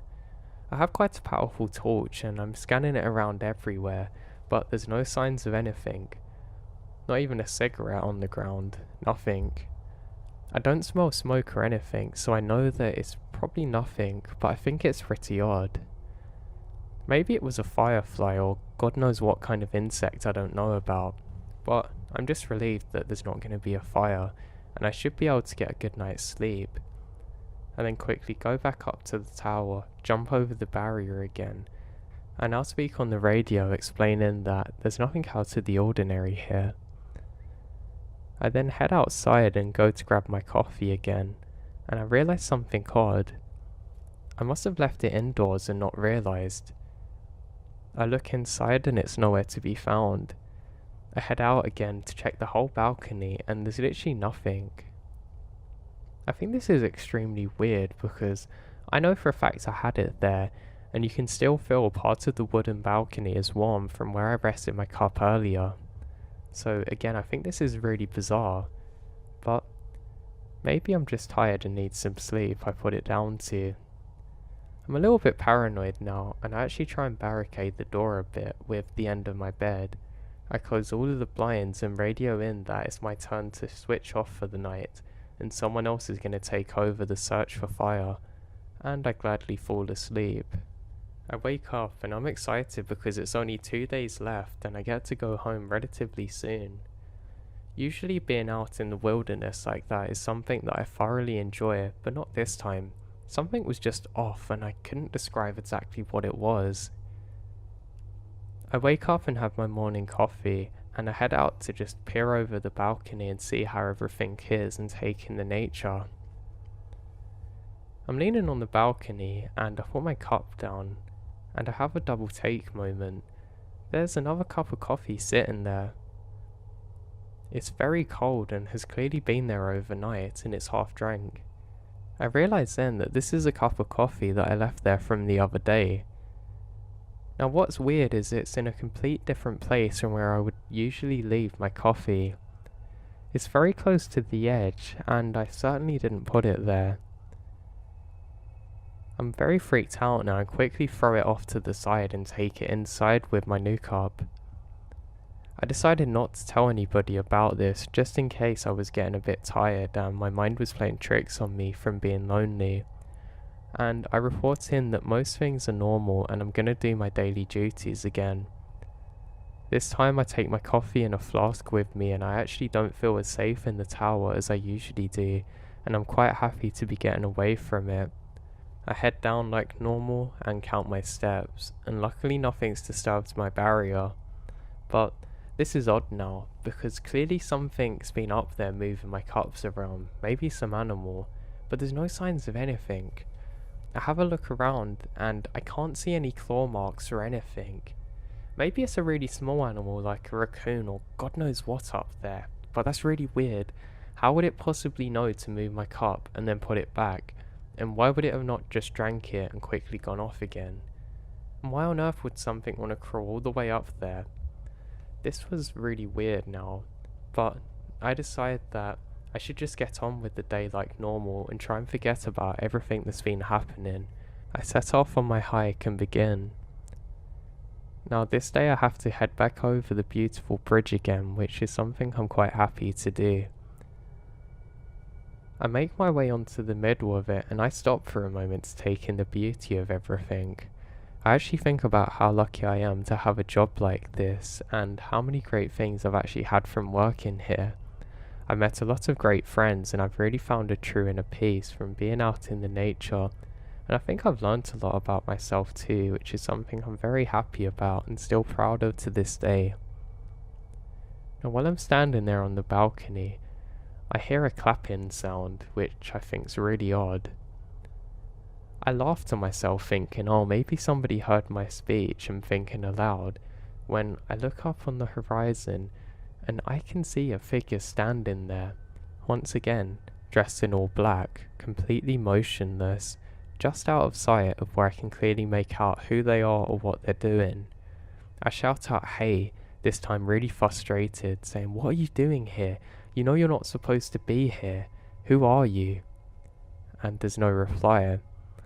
I explain who I am and say that I'm about to radio this in, and the boys are gonna come and find you. You're not supposed to be camping here. This is your last warning. Now this figure does not move at all, which starts to make me question whether it's an animal or not. I think, God, maybe Bigfoot is real. I've seen a UFO before and I doubted them, so maybe a Sasquatch is about to come and get me. Now I can clearly see this figure raising its hand to its mouth, then slowly sidestepping into the trees.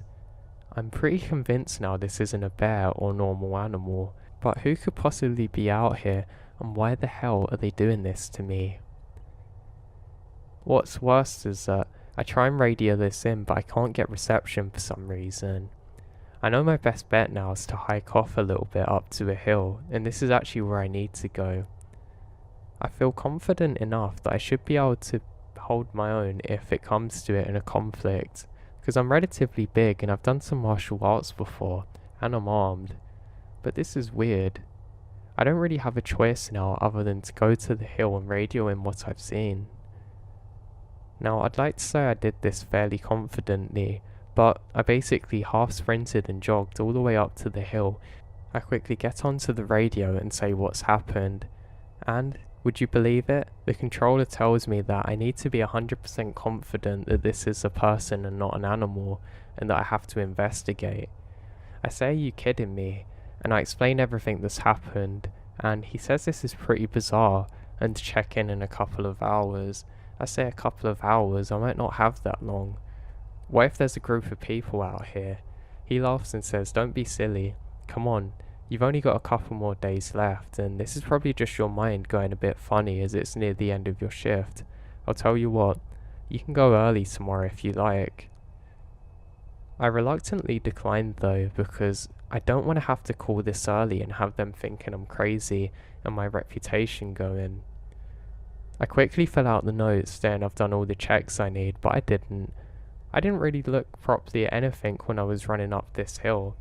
I'm just happy to be up the hill and speaking to another person again. I open my coffee and start drinking it, and it tastes pretty weird because it's been so shaken up by my jogging. But I'm pretty happy I can sit and enjoy this for a moment, and to be honest, I pretty much forgot about what happened. I start to calm myself down and say, you know what, maybe the controller was right. Maybe this is just my mind playing tricks on me and there's nothing for me to worry about and it's all in my head. I now take it one step at a time and somehow convince myself into continuing the rest of my checks. Now, I actually finished my searches without finding anything out of the ordinary. Call it Dutch courage or I don't know what, because I didn't drink any alcohol, but the coffee seemed to give me some energy to investigate a little. I ended up going right to where I saw this figure standing and stopping for a moment to be still, to take in the surroundings. I can't see anything. Now, what I think is bizarre too is that I was a long way from that bridge, and I don't know how anything could have actually heard me up there. I could barely hear anything other than the running water now, and I think this is really bizarre. I take a moment to look around and my ears start ringing. I learnt later that this is out of fear and stress, but at the time I didn't know why it was happening. I can't stop the ringing from happening, and I realise that I probably need to get back into the station. What's more annoying is I still have more to do this day. Just as I start heading up the stairs, I take a moment to look behind me, and I'm sure for a second I can see another figure. I look to my left and right, but when I look again it's gone. I tell myself, calm down, everything's okay, you're gonna be fine. I still need to get into the tower and actually tell them that I'm okay and that I've investigated. To be honest, I only really investigated subconsciously. I don't really think it was a conscious decision, but I quickly hop onto the radio and explain everything. The controller says, see, everything's fine. Don't worry, we'll get the night watch to keep an eye on it for you. I say, oh yeah, thanks, great, that makes me feel better. He says just relax. If you're 100% sure and can positively identify that there's some people out here that shouldn't be, we'll send in the cavalry. And with that, I know all I can do now is say Roger and over, and he says the same, and to keep careful out there. Now, I decided to arm myself with both the bear spray and my weapon at the same time, which is something I didn't usually do, because I wanted to have every situation planned for in case anything else happened to me. Now, I actually ended up reading for a little while just to try and take my mind off of things. I felt extremely tired and was trying to keep myself awake. I decided to make another coffee and go out onto the balcony. It wasn't too far from sunset, and I actually had a little bit of time left before I needed to go to sleep and call into the other tower to let them know that it was their turn to take over and that I was going to get some shut-eye. Now, I actually decided to call in a bit earlier this time and explain everything that had happened to the other worker who was going to be watching over me. I wanted him to know what the dangers were, and that if anything were to happen to me, then he knew roughly what had happened. Thankfully, he completely understood and said that was crazy, and that some of the other guys had actually seen similar things before but equally had it brushed off in the same area that I worked in, apparently as recently as a couple of months ago. I said, great, why did nobody tell me that before? And he said we didn't really want to worry anybody out here, but we wanted to get live feedback too to know whether this was actually accurate or not. He recommended that I slept with the barrier down and that I also barricaded myself in and had my weapon ready next to my pillow, and this was exactly what I was going to do. I thanked him for the positive encouragement and actually believing me about what I was saying, and he actually said, without saying it directly, that they had some problems with the controller not necessarily believing what they were saying to them, and that the moment there was anything weird to give him a call and he'd be right over. I actually felt fairly nice now hearing this, and I was actually able to fall off to sleep relatively easily. Now at one point I did wake up in the night and heard a banging sound, but I'm not sure whether this was just me, because I accidentally knocked my torch off my bed at around the same time, so I ended up falling asleep again. This time when I fell asleep, I actually felt pretty good, and I felt very happy waking up knowing that this was going to be my last day out here, and I didn't really have too much to worry about. I called in quickly to the tower and let them know that everything's okay, and I then thanked my friend for doing his part and making sure I was okay. He says, roger that, I'll speak to you in a couple of hours, over. I repeat, affirmative, over, and start my day. Now this time everything seems normal and I'm actually a lot more happy than I was the last few days. I think the simple fact of speaking to somebody who actually believed in me made all the difference, and I actually felt a lot more confident now. I ended up heading out to the exact same area that I thought I saw something the other day, because I had to pass this way to get to the area that I needed to inspect, and I didn't really think anything of it, and nothing seems out of the ordinary. I even passed by the original campsite that I had saw, and I realised that nothing had been there since the time I last inspected it. The fire had gone long ago, and it made me feel a lot more confident. During my lunch break, I decided that I want to go back to the same bridge to just sit in the middle and relax. Now the biggest thing I was scared of now was maybe the bridge giving way, but I knew that was extremely unlikely. I ate my food there and just relaxed. I ended up laying on the floor, just with my hat down, looking towards some of the clouds. I can only do this every so often because it actually hurts my eyes, but tinting the hat down was really a beautiful thing. I started thinking about how lucky I am to be out here with the nature and animals, and that the animals seem to accept me here, and it's almost like they can sense that I'm not necessarily dangerous for them. I could be wrong, but I think some animals can actually sense whether people are nice or not, and this puts a smile on my face. While I'm laying here, I actually consider about making a novel maybe, and writing a bit about my stories, but I decide that's for another day, and that I have a long career ahead of me. I get up and everything's normal, and I make my way back down the gravel path. I like the sound of the gravel under my shoes, and I like all of the birds and whatnot in the trees.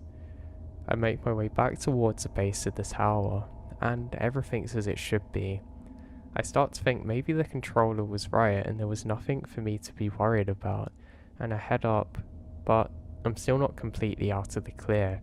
I still have to survive another night here, so I put the barrier down once again and make my way back up the tower, counting my steps like usual. I think this is just a habit I picked up that makes me feel better and more reassured in my situation, and that I haven't got to worry about anything. I get back to the top and I radio in that my shift's come to an end and I'm gonna call it in for the night, and in the morning I'll be returning back home. The controller says, well done buddy, I told you there's nothing to worry about, and I thank him and sign off. I then call into the next tower over and say everything's fine, as he's about to watch my area for me. I take one last look with my binoculars for extra measure to make sure there's no signs of fire, and I now head in to my bed, once again fortifying myself here. Now I didn't want to fall asleep too quickly, so I leave my torch on above me so I can read. I'm reading a really nice novel that I picked up a couple of weeks ago, and I actually destroyed a few pages in my bag, and I was kind of making up in my head what the rest of the story should be. I didn't bother taping it up. I decided it was better that way. It's sort of become a part of me in a sense, if that makes sense. I have a good time, and before you know it, I was sound off asleep. I seem to fall into a very deep sleep this time because I don't actually remember dreaming or much of anything.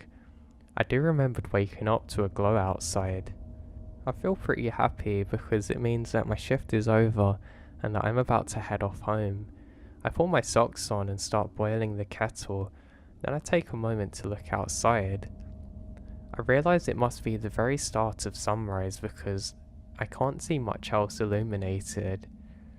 I start making my coffee and I realise something's off. I can't exactly put my finger on it, but maybe, just maybe, there's something not right here. I glance down at my clock quickly to get my bearings and it says 3 AM. Something's definitely wrong now. Why am I seeing any light at this time? Oh no, it must be a fire, I've realised quickly, and I suddenly fill with adrenaline. I quickly call into the tower that there's a fire very close to me and they ask for the bearings, but I don't have them yet. I say I'm about to find out and to stay on the line. I quickly grab the binoculars and I look to where the glow is and I can see the start of a large fire. It's very close to the tower, so now I have to get out of here. I now scream over the necessary information about where the fire is and I go quickly to take another look. I look to the base of the fire and I'm trying to figure out exactly why this has started. I look to the left and realise that there's a large rock obstructing the view and a few other skinnier ones. I think this is odd because I haven't seen them before. I take a moment to let my eyes adjust and I realise there's 4 figures standing there in the fire. I let out a scream and to my horror, just through the fire I can make out one of them waving to me. I realise instantly that I need to get out of here as soon as possible. I quickly grab my radio and run downstairs. I get down as quick as I possibly can and jump over the barrier. Annoyingly, I left most of my belongings at the time, but I didn't care now. What's worse is I don't have a torch. I realise, God, I didn't call in on the radio I was about to abandon post, but at the time I truly didn't care. Luckily I still had my small radio with me, so I quickly scream over to my friend what's happening at the other tower. He says he's going to let everyone know and just to make it over to him, which is great because that means at least a 2-kilometer hike. The worst thing is I don't have my torch, so I can't figure out exactly where I need to go. I look towards where the fire is after about a minute of running, and just as I approach the bridge, I realise I can't see any figures now, but the fire's spreading pretty quick. I decide that I'm going to stay close to the water because as a last resort this can probably save me, and it should eventually be able to get me over to my friend. Now when I'm sprinting, I hear a clap sound again. At first I didn't turn around because I thought maybe it was the sound of branches snapping from the fire. I continue jogging for another 30 seconds when I'm met with more clapping, just more distant. This time I'm almost frozen in horror and force myself to turn around, and I can see 4 figures standing on the bridge clapping me. I let out a scream and start sprinting again. I quickly hold onto the radio and scream what's happening, but I'm not met with anything other than silence. I try again and realise, God, I'm not at the area where I can get signal. I have to try and get over the hill at least. My feet actually feel like they're burning because they're not designed to go over terrain like this fast, but I keep going. Luckily, I'm relatively fit and I can keep up quite a decent pace. I run for a number of minutes and stop again to try and see if anyone's following me. I stop for a good couple of minutes until I can see a torch just off the path where I'd been not too long ago. I'm pretty certain I'm being followed now, and I basically tumbled down the hill. I didn't mean to, and I ended up really hurting my legs doing so, but I basically slipped down the whole thing. I busted up my arm pretty bad too in the process. As I come to a stop at the bottom of the hill, I can no longer see the fire because it's out of the line of view. This is good for two reasons. One, it calms me down a bit, and two, it means my friend isn't that far away and help. I go to call in on the radio, but I realise that I've lost it in the tumble. I say, "God, I can't believe you've lost this," to myself as I force myself back to my feet. What's worse though is I've had to adopt a kind of slow hikey pace to try and make it out to where my friend is because of my injuries. What's worse is where I have to jog now, I'm not really going to be able to see much further ahead until I'm basically at the base of his tower, which isn't really great because I could be going in the wrong direction now. And that's just what happened. For the first 2 minutes, I'm certainly going in the wrong direction. I stop for a moment to catch my breath and hide underneath a tree. Just as I do so, and I'm able to calm my thoughts and slow my breathing down, I'm met by a running water sound. I do a small prayer and thank God for leading me in the right direction. I now head very close to the stream, and I know this is going to lead me to my friend. I ended up wading through the water a little bit by accident because it's quite dark out now. I can feel blood on my arm, and I'm a little bit worried about it getting infected, but that's a later issue. I decide I'm okay to walk a little bit now, and I continue onwards. I need to walk just to gather my breath and not make my injuries worse when I see more lights ahead of me. Oh no, they must have followed me when I slowed down and saw where I headed, I think, and I quickly ducked down in the water. I'm just off on the side of a bank and trying to hide myself amongst rocks. I don't know what to do at this point. If these people are ahead of me, I have no option but to hide. I decide the best thing to do is to get a visual, and I quickly peer over the bank. I see the lights again to my horror, but then after a moment I realise they're blue flashy lights. These are police, and there seems to be a few of them. I feel a wave of relief wash over my body, one that I've never felt before, as I re-emerge from the embankment. I head up the hill, and I go to shout out for help, but I stop myself, realising I'm not entirely out of the danger yet. I continue walking along the edge of the bank, and I eventually make it over to the path that leads to the tower. I have to be careful now because I don't want to make them jump and they attack me by accident. So I instead decide that I should call out the name of the other worker that's my friend. He then screams back to me, "Mark, Mark, I knew you were there, Mark." I say, "Quick, go help him. Where are you, Mark?" And quickly 2 police officers rush over to me. I ended up collapsing to the floor and slowly telling them what has happened. This is at the same time they're starting to patch me up for my injuries. I say there's a group of people out there that have just set fire to next to the tower that were trying to hunt me down. They ended up calling it in to get more support and some other rangers to come and help out with the search. My buddy gave me a big cup of coffee and quickly put a blanket over me, helping me get into the car where I was driven off to get help for my injuries. The police were happy with the information I'd given them, and they decided not to bother me too much because clearly I was in a state of shock. In the drive over there, I remember just putting my head on the window and slowly drifting asleep. It turned out that I had sprained my arm and twisted my ankle, and I had a large cut, but luckily the police had done a really good job of helping patch that up, and I didn't end up needing to go to the hospital. I was taken home where I was able to recover, and the police took some more details from me. I thanked them for the help and they left. A couple of hours later, Mark came to join me. He gave me a big hug and said sorry for everything that happened to me. I explained everything and he said I did the right thing and not to worry, that I could have however much time off I needed from work. He then explained that the police did a large search, and so did some of the rangers. He didn't end up helping out with it because he still had to cover his area, but he was very worried about me. He told me that the police didn't find anything initially, but they were going to continue searching and that they'd update me after what had happened, and that they were definitely going to press for criminal charges as soon as they captured him. He then said he really hoped he could get his hands on them first. Now the following weeks and months after that was a blur. The following few months and weeks after that were actually a blur. I still struggle to remember much of it even to this day. I ended up leaving that job and working a similar one in a different area. I'd never had anything like it happen to me since, and as you can imagine, it still traumatizes me a bit to this day. I made contact with Mark a few times since and we're actually really good friends still. He actually quit his job there too the following day, and he does something completely different now, working in a wood shop.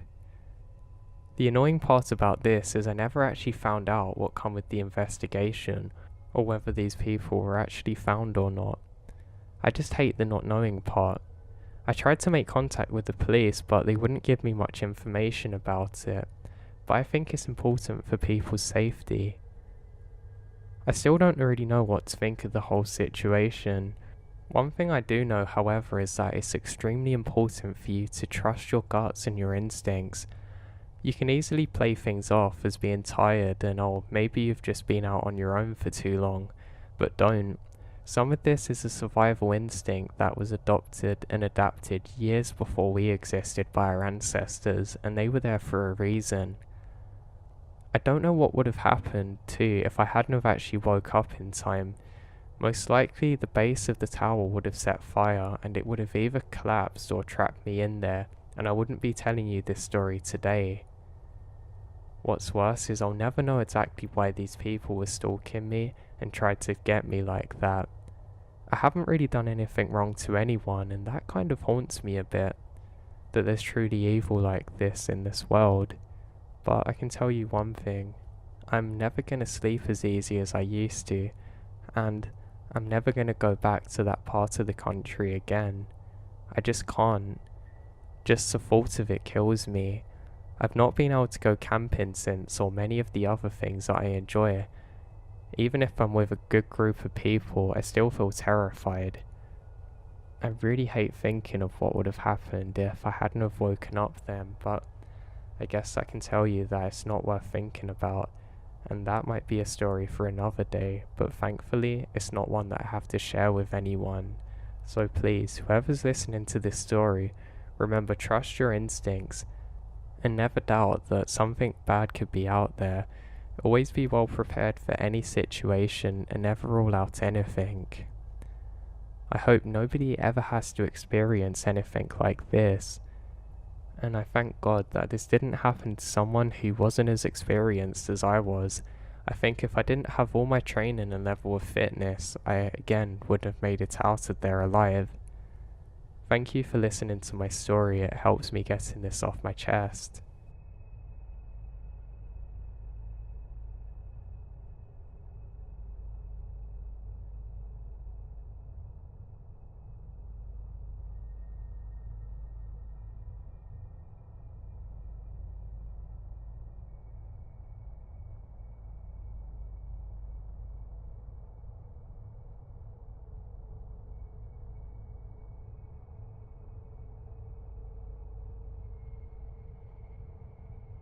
Hey everyone, I hope you're all doing great today. If you want early access to all of my new videos, then make sure you check out my Patreon in the description, where you can hear the MP3 version much earlier than the normal release. To make sure you check out the podcast in the description, where I also add my videos in a few days after they've been uploaded to YouTube. I hope you all enjoyed these stories because I actually really enjoyed narrating them. I love fire tower stories, and I think it's such an interesting job to have in America, or wherever you can do it. Before the video starts, I'd like to share this too. So when you're dealing with mental health or mental health issues, I think it's important to try not to let it get on top of you too much and seek out help before it gets too bad, because sometimes you can get lost in your thoughts and trapped in your mind, and you don't need to be, and you don't deserve to be. If you seek out therapy and the right support, it can turn it all around for you. And also, if you're struggling with life generally and feel like things are getting on top of you, sometimes you need to just calm down, just write out the things you need to do. If there's anything you can't do because it's too much work, you just have to accept it and just slowly break it down and get on with it and just calm down. Because things aren't always as bad as they seem, and sometimes it's just a case of your mind calming down so you can slowly start and work through it, and then you'll feel a lot better. So I hope that can help some people, and I hope you enjoyed these stories. Take care, I'll speak to you all soon. The following isn't my own story, it's actually my father's. So my father worked as a fire lookout worker. Basically it meant that he spent a lot of time up in the fire towers, usually by himself, and he would have to patrol every so often around where his tower was, make sure no one was doing anything wrong, and mostly just keep an eye out for any fires. Now he'd done this job for a long time. He had a career that was at least 5 years long in this. He did other things too, but he said this was his absolute favourite thing in the world to do. He loved it when he could look around and not see anyone for miles. For myself, I think I'd get a lot more bored of this, but I guess back then it was more fun, because there wasn't as much to do, I suppose. Now my dad said that sometimes he would communicate with other workers in nearby fire towers with their radios. This was his most favourite thing to do because it could get lonely up there sometimes. He had a buddy, Ryan, who he would regularly communicate with. They would often work similar shifts, and they would actually go out drinking with each other sometimes when they weren't working, of course. Now in my dad's job, some nights he would have to stay up in the tower for quite a few days on his own. Again, this is something he had no problem with. However, he did have 2 or 3 scary stories that I'd like to share with you all. Now the first was on one particular evening. My dad says that it was extremely cold.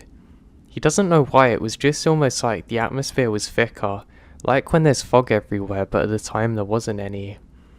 He said because of this, he had a very big heavy winter coat on, but he was also having issues with connecting to the radio correctly. Apparently there was some kind of moisture in the air, which meant the electronics, which were more simple back then, weren't working very well. So anyway, there's nothing much for my dad to see, and he decides to lay in his bed for a few minutes just to rest his back. At the time he was doing some drawings and needed to rest his eyes too. He did notice something rather odd though. He could see a light off in the distance. Now of course he grabs his binoculars and has to make sure there's no fire. As he does this, he realizes that he can't actually focus on whatever this is. It's a red color like a burning ember, but there's no smoke and it doesn't seem to be spreading. It doesn't seem to be too big too. My dad decides that he better go and investigate it, so grabs his coat and heads down. As he heads down, he realizes just how cold it is. He's annoyed because he has to leave his warm tower station and he can't be bothered to walk that far, but he has to do it because of course this is a part of his job. He realizes as soon as he gets down that he can't actually see where the fire or light is coming from. Of course this is a little bit concerning for my father because there could be a much bigger fire and maybe smoke's concealing it. But then again, surely he would have seen something by now.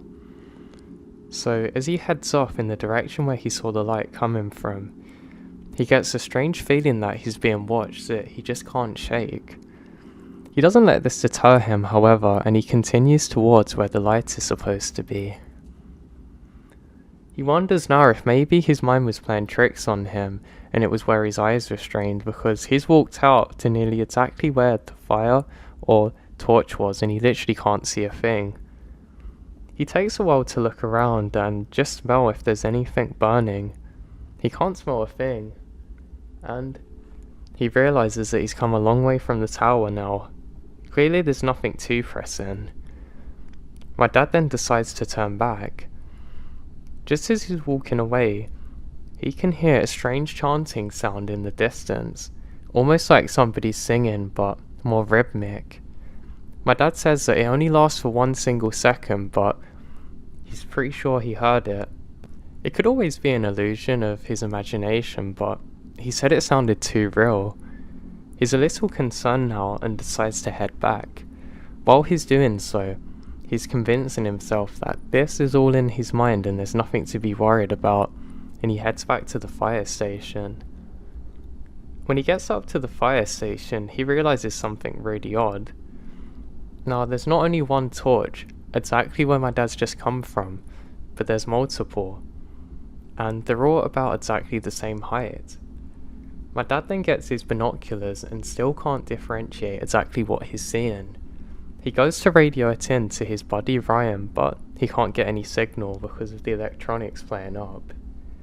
He realizes this is quite a big issue now, because if there is actually a fire, he's not going to be able to let anyone know, and he'll have to quickly get into the truck and go over to the next station where Ryan is and let him know.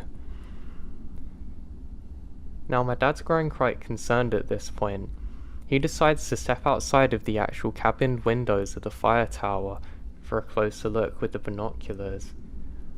As he does so, he realizes that something's off now. He can actually see clearly because the glass isn't distorting his view of whatever this is, and he notices that whatever this is seems to be holding up a torch. He can't make out exactly what it is because it's entirely black, but my dad realizes that there's at least 5 of these things now, all moving around very slowly with the torches. That's when it hits him. He held his breath for just a second, and he can hear the chanting again. Again, very rhythmic, but multiple now. My dad soon realizes that something's very wrong. What's worse is he has some of his lights on, and of course they're not going to know exactly where he is. So he quickly goes back inside and hits the light. He needs to be quiet, and he needs to not be seen for this moment. My dad lays down trying to figure out exactly what to do just outside of the cabin near the stairs. He quickly looks down, and thankfully there's none of them figures coming towards him. At first he thinks maybe there was some kids playing pranks on him, but why on earth would they be out here at this time, this far away from everything, where you can only get in trouble? He then sees 2 or 3 more lights appear, and eventually he realizes that there's 10 of these figures holding up the torches, and every so often he'll hear the chanting sound. Then, just as soon as it arrives, it fades out into the distance.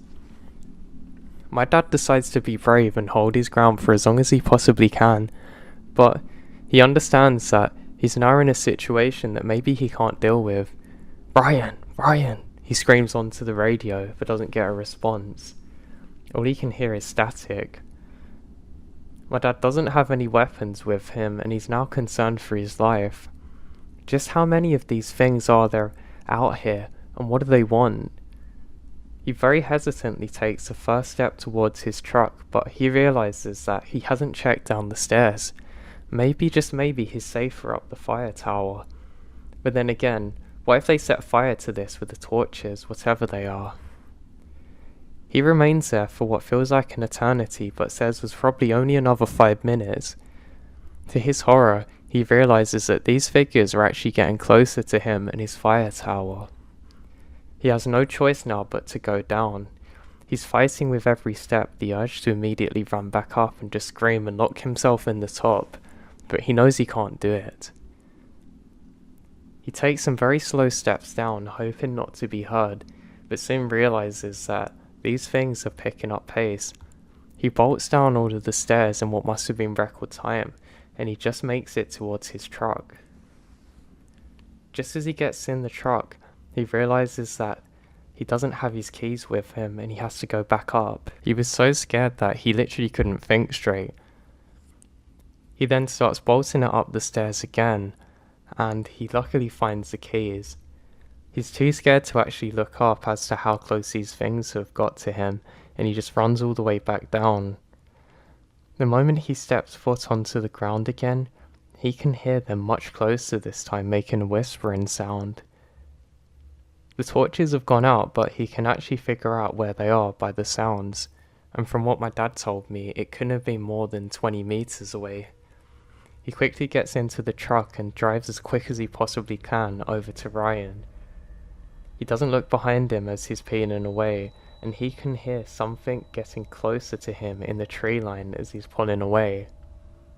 He was too scared to even look to the side to figure out exactly what it could be. Again, in record time, he makes it over to the other fire tower, where his friend Ryan's angry at him for not answering any of the radio calls. He then explains exactly what happened, and Ryan goes pale as a ghost. Ryan explains that he too has spotted them before, but he was too scared to tell anyone in case they didn't believe him or thought he was going crazy. They ended up calling it into the station, and they launched an investigation to find out exactly what was out there. Unfortunately, they needed my dad and Ryan to be part of that, but they both agreed it was okay if they did most of it in the truck and let the other rangers take over and figure out what was going on. After hours of investigating, nobody could find anything. Luckily, another worker took over the tower for that day, and my dad still gets chills when he talks about it. He doesn't know exactly who or what it was out there, but the thing that scares him most is whatever these things were, they move far too quick to be human. He said it could just be because of the adrenaline and panic setting in, but he's honestly never seen anything like it. Another one of my father's stories is when he was working in the towers during one summer's evening. He said he kept on hearing suspicious noises around where he was set up during the day, and he thought it was just animals. He didn't know exactly what animal it was, but something kept on climbing up the steps, chewing part of the steps away, then running off with whatever food it could on the stairs or left around. My dad said he didn't mind and actually encouraged it, thinking it was probably a cute squirrel or something, leaving peanuts and whatnot.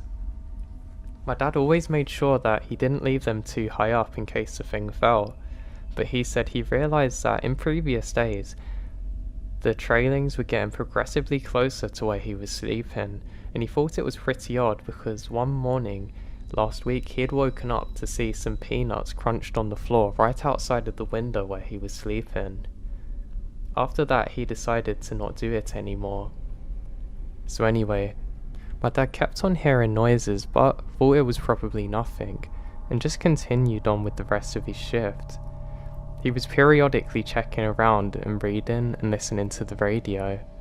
It eventually comes to the next morning, and this is a very cold day in particular.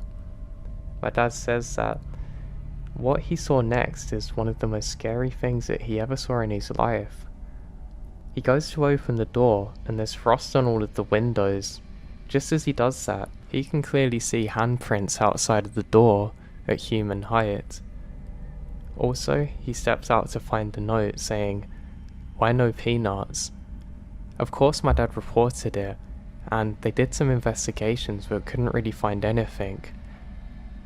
They tried to tell him that it was kids playing a prank on him or maybe just a homeless person, but why would a homeless person be out there in the woods, and what kind of people would play a prank like that on my dad, where clearly they were going to get arrested for it and could get in big trouble or really hurt? My dad also doesn't understand how they got up the station so quietly. After this experience, my dad said that he always made sure the door was locked, and that he would never ever leave food out again, for animals or anything.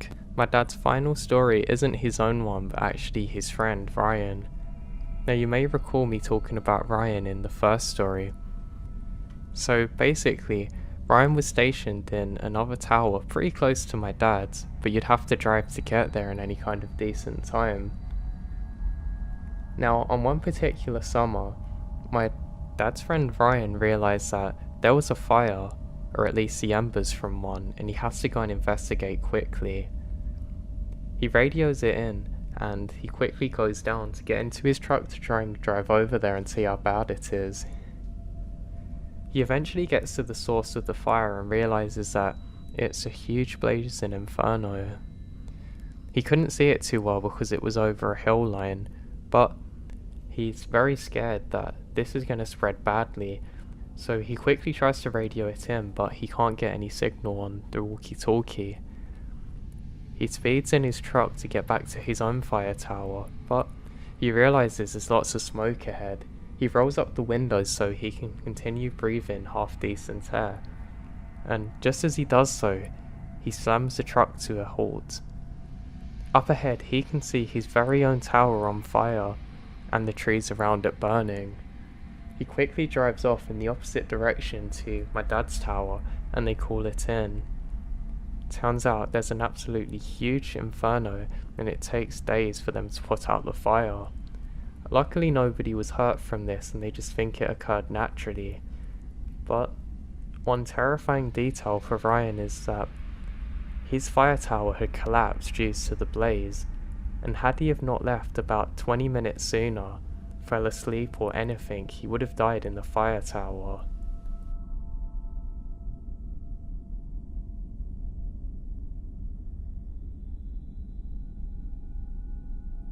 I'd worked in the fire towers for a long time, and I wasn't really scared of much, but there was one particular thing that I can never forget and still is kind of glued into my mind. So, on one particular area that we would go to, we would have lots of reports of a strange man with a backpack sprinting through the forest. We were sure he was homeless. That was until we realised from some of the other fire tower workers that this exact thing had been reported for over 50 years there. They even given him a nickname, the Cheetah, because he doesn't stop running. Now what's pretty scary about this is no one's ever seen his face or can actually confirm exactly what the hell it is. I did have a few times that I was stationed at night and I would actually hear some sounds rushing through the trees. I was convinced it was a bear, so I'd quickly go and get my mace, but every single time I went down, I would just capture the glimpse of something running off that was too small to be a bear, but big enough to be a person, and nothing more. I was convinced it was just my mind playing tricks on me, but who knows. Well, I guess I found out one particular evening. Now, I pretty much let it fall into the depths of my mind and presumed that this is just my mind playing tricks on me because hey, I can remember a time that I was stationed out here before where I'd driven up to my tower one day and I could see my tower on fire. I quickly turned around to see if there was any other signs of smoke, looked back, and it was completely fine. It turned out that my mind had started playing tricks on me because I'd been on my own for so long, and I managed to get sent home for a few days to recover. But anyway, on this one particular evening, some other guys had radioed in that they had reports of somebody running through the forest. I assumed it was a homeless person or a lost hiker and was pretty worried, so I decided to investigate from the top of my tower. I have my binoculars out and I'm looking literally everywhere for any sign of this thing or person. And what do you know? I can't find anything. Just as I'm doing this, I pushed too far and I dropped my flashlight all the way down. It immediately goes out and I'm really annoyed. That was my main one with the spare battery in. I had no choice but to go down in the dark and investigate. Annoyed, I put my binoculars to the side. I make my way down the steps and I have this strange feeling that I'm being watched. Just as I get to the very bottom of the stairs, I hear this strange screaming sound in the distance. I almost have a heart attack until I realise it must be an animal. But this sounded far too powerful, and it almost went through me. I quickly reacted by grabbing my flashlight, and realised that it's completely dead. Just as that happens, I hear a scream again. This time, fight or flight takes over and I drop the flashlight, and I sprint all the way back up to the top of the tower and lock the door. I hate to admit it, but I actually barricade myself in, quickly call into the radio that something strange is happening, and cower there for about 5 minutes.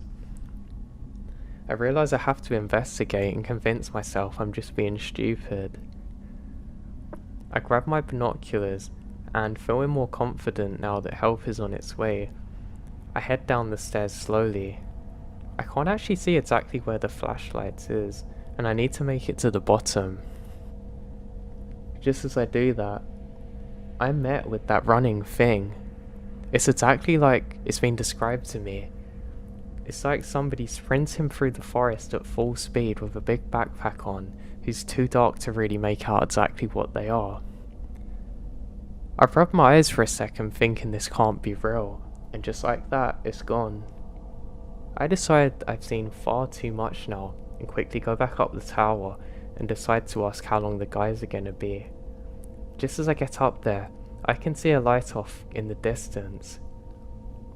It's not just any light, it's a flashlight. It's going far too quickly through the trees. I look through my binoculars, and I can just about see the slow fading out light of clearly a flashlight. I don't believe what's happening, and then, after sitting there in disbelief for what feels like an eternity, it was probably only 10 or so minutes when I hear my buddy's truck pull up with support. As I get down, I realise that that's my flashlight gone. I just start connecting the dots and say, what's happened? And one of the much older workers there says, hey, did that running guy steal your flashlight? Yeah, we kind of figured out when you called it in, don't worry about it. We don't know what this is too, but you'll be fine. Don't worry, one of us is going to stay here with you for tonight. I try to explain what's happened, but they all seem to be aware of it like they've encountered it before. I was convinced it was my mind playing tricks on me, but now, I don't really know what to think. I was too scared to even rest for the rest of the shift up in the tower, and they put me with a new guy who was also just as confused as I was. While we're up there, we can see the slow glow of the car driving off, and we both feel pretty scared now. Fortunately, nothing else happened, but to this day, I still have no idea what that thing was. I don't really believe in the paranormal, and I'd like to say it was my mind playing tricks on me, but why do so many of the other workers there know about this? Why has this been going on for so many years? I can never solve this, and I kind of don't want to because it scares me too much.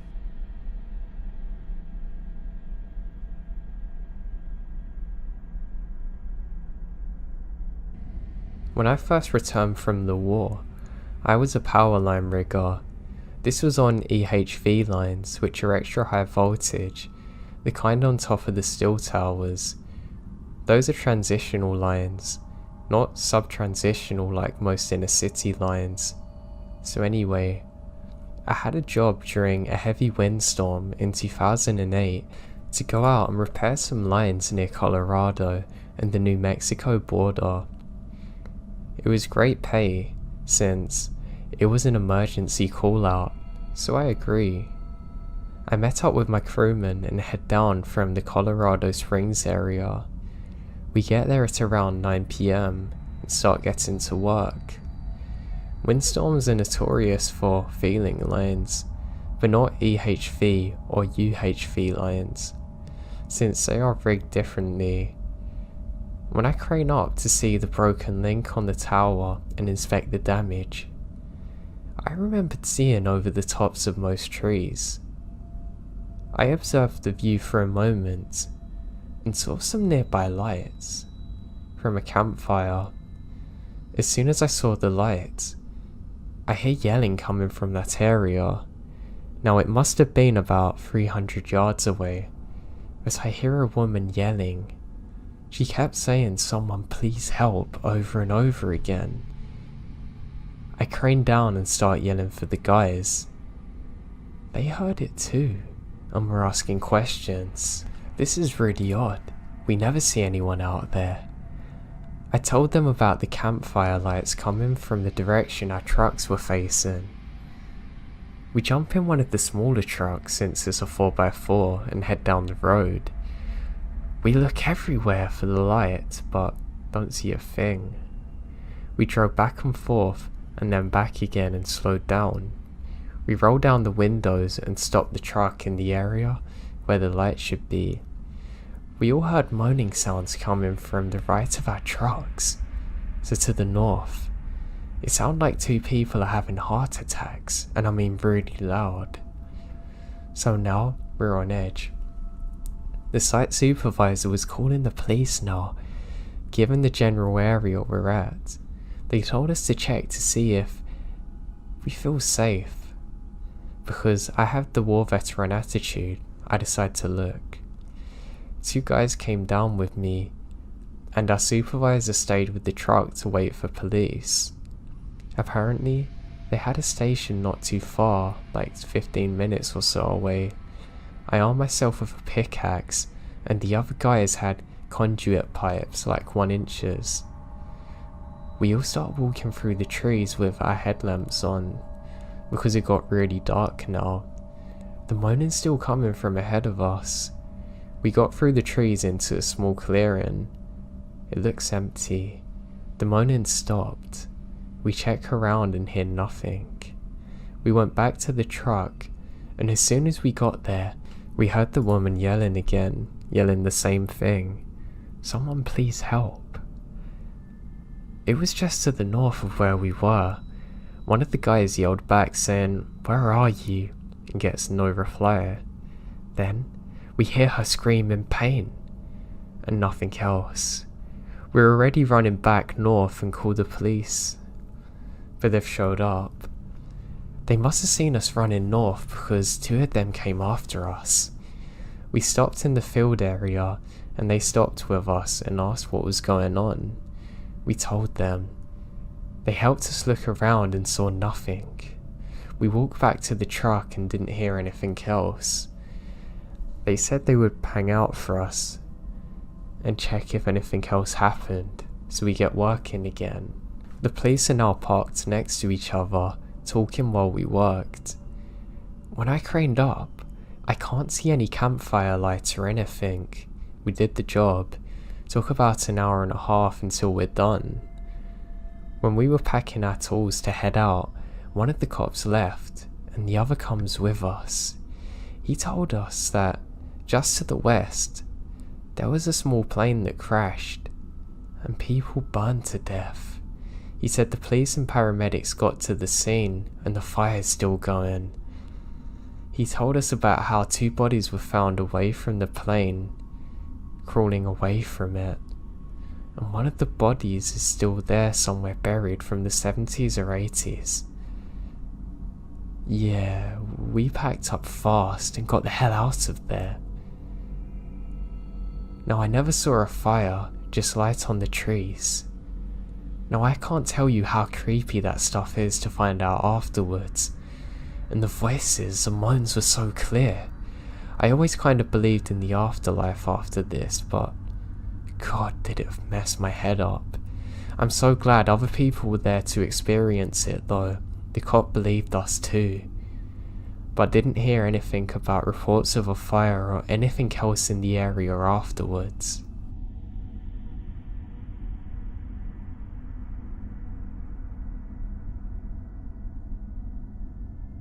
Back when I was a Boy Scout, I took a weekend-long training course called National Youth Leadership Training. One of the last parts of the course was an overnight hike into the woods, with no guide, to find our designated campsite and see how we would work under stress. We finally got to our campsite and began to unpack. We each bought a tent, but half of us left ours behind to lighten the load, and buddied up. Lo and behold, my buddy brought a one-man tent only. Either I slept outside or things are going to be really cramped and I didn't want that. The sky was clear and I slept under the stars. The next morning, 4 of the other guys claimed that they saw a coyote walk up to me, sniff my face, stare at me, and leave. They were too scared to go and make it leave. They stuck to their guns though, but I didn't believe them. 4 years later, I was working at the camp as a staff member, and I'm speaking to a senior there, and apparently he said coyotes are pretty common there, and they often boldly show up. It made me realise what the guys were saying wasn't a lie. I just can't believe they let me sleep with a coyote literally at my face. God knows what would have happened if I'd woken up.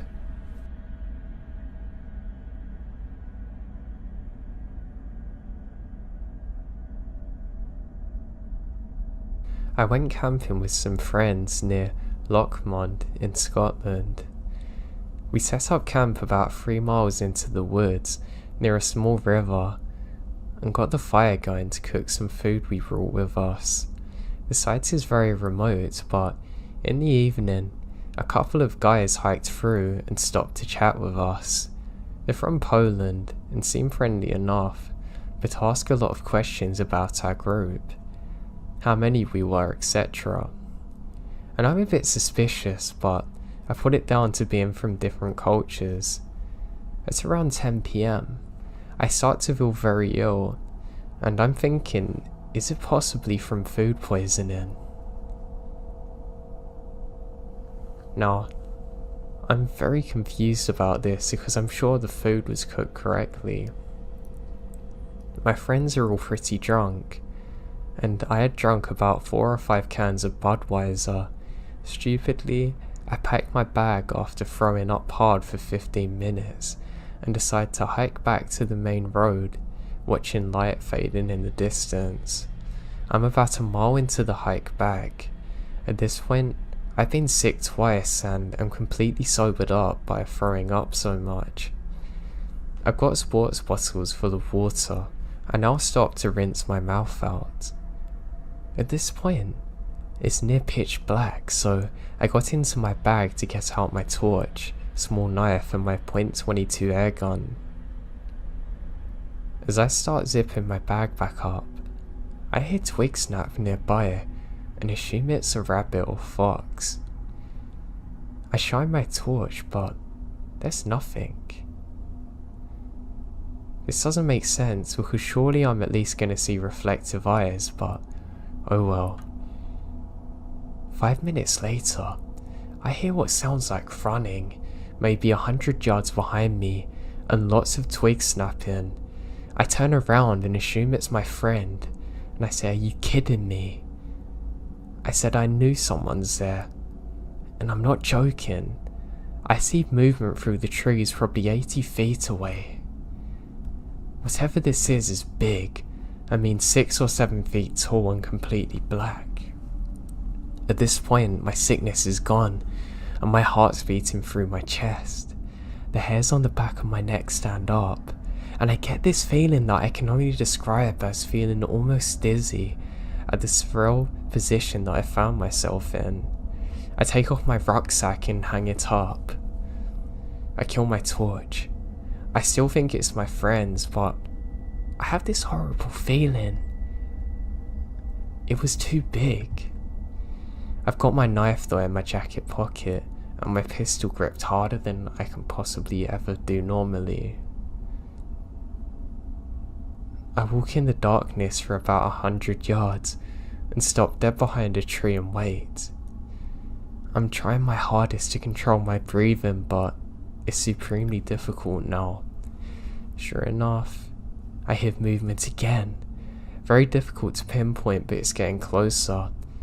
Now I'm caught in two minds, to continue to hide or confront. I decide the latter, and now I burst out from the brush. I'm in two minds, but I have to run now. I point my torch in the general direction of the sound, and there's branches moving. I start moving away from the area like an SAS trooper. I hear distance movement again, lots of twigs breaking now, from heavy footprints. I don't see anyone now, but I know I'll shoot them. Silence now. I wait a few minutes and head back for my backpack. It's not hanging over the branch anymore. It's on the ground. That's the scariest part for me. Whatever I've been chasing could have never beaten me back to my bag. So something or someone else moved it. The branch is intact, which doesn't make sense either. At this point, I tabble out onto the main road pretty sharp with no incident. I call my fiance, who quickly picks me up, and I'm violently sick. I believe it's from fear. I tell her about what happened and she's freaking out. To this day, I still don't know exactly what happened. I do know I was terrified and I've never experienced anything like it before or since.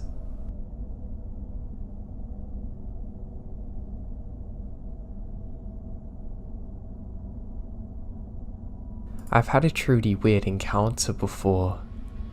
I lived in Southern California at the time, up in the San Gabriel Mountains, a couple of hours east of LA. I know when people think of Cali, they all seem to think of the beaches, but I assure you, the land here is very diverse. My hometown is super tiny and has a fairly popular ski resort on the western side of town. If you take the only highway out past the ski resort for several miles, there's literally nothing but forest. And a very old gold mine is actually still there, and it's kind of cool. After those things, there's nothing but national forest. And then, one insanely isolated, very old restaurant that still functions, and then back to the forest for a long time. Anyway, just setting the scene. I was about 10 or 11 when this happened. It's almost Christmas. It snowed heavily, and the snow's still falling on the evening of this happening. My stepdad decided that we would cut down our own Christmas tree this year, so we get into my mum's big Dodge truck and headed off to the mine, which is a couple of miles past the ski resort. We got to the base of the road and were talking and laughing, etc. My stepdad was driving pretty slow since it was snowing decently. They had ploughed part of this road recently too, and there were big snow berms on either side of us, down near up to the top of the truck, probably 8 feet off the ground. So it's just barely getting dark now. Not quite dark, but twilight I guess. So not dark enough that we can't see anything, but dark enough that the headlights of the truck are on. Quite suddenly, from over on my side there comes a huge dark shape that arches over the top of the snow berm. It lands in the middle of the road fairly gracefully almost. My stepdad slams on the brakes. I am too stunned to speak or even scream, because there crouching in the middle of the road is some creature. It has a long muzzle and pointy ears, covered in fur. Now, I've really never seen anything like it. This all happens in seconds. The thing jumps down and crouches, glancing at us. My stepdad slams on the brakes, and then it just vaulted up and over the beam and disappeared. It must have been 6 or 7 feet tall. I've never seen anything quite like it. My stepdad refused to talk about it when I asked, terrified. If he had seen the same thing too, I knew he did because how quick he braked, and he was wide-eyed and white for the rest of the journey. I never did bring it up again because we hadn't had the best relationship since then, but sometimes I wish I could know what actually happened then. It still shakes me to my very core, even to this day.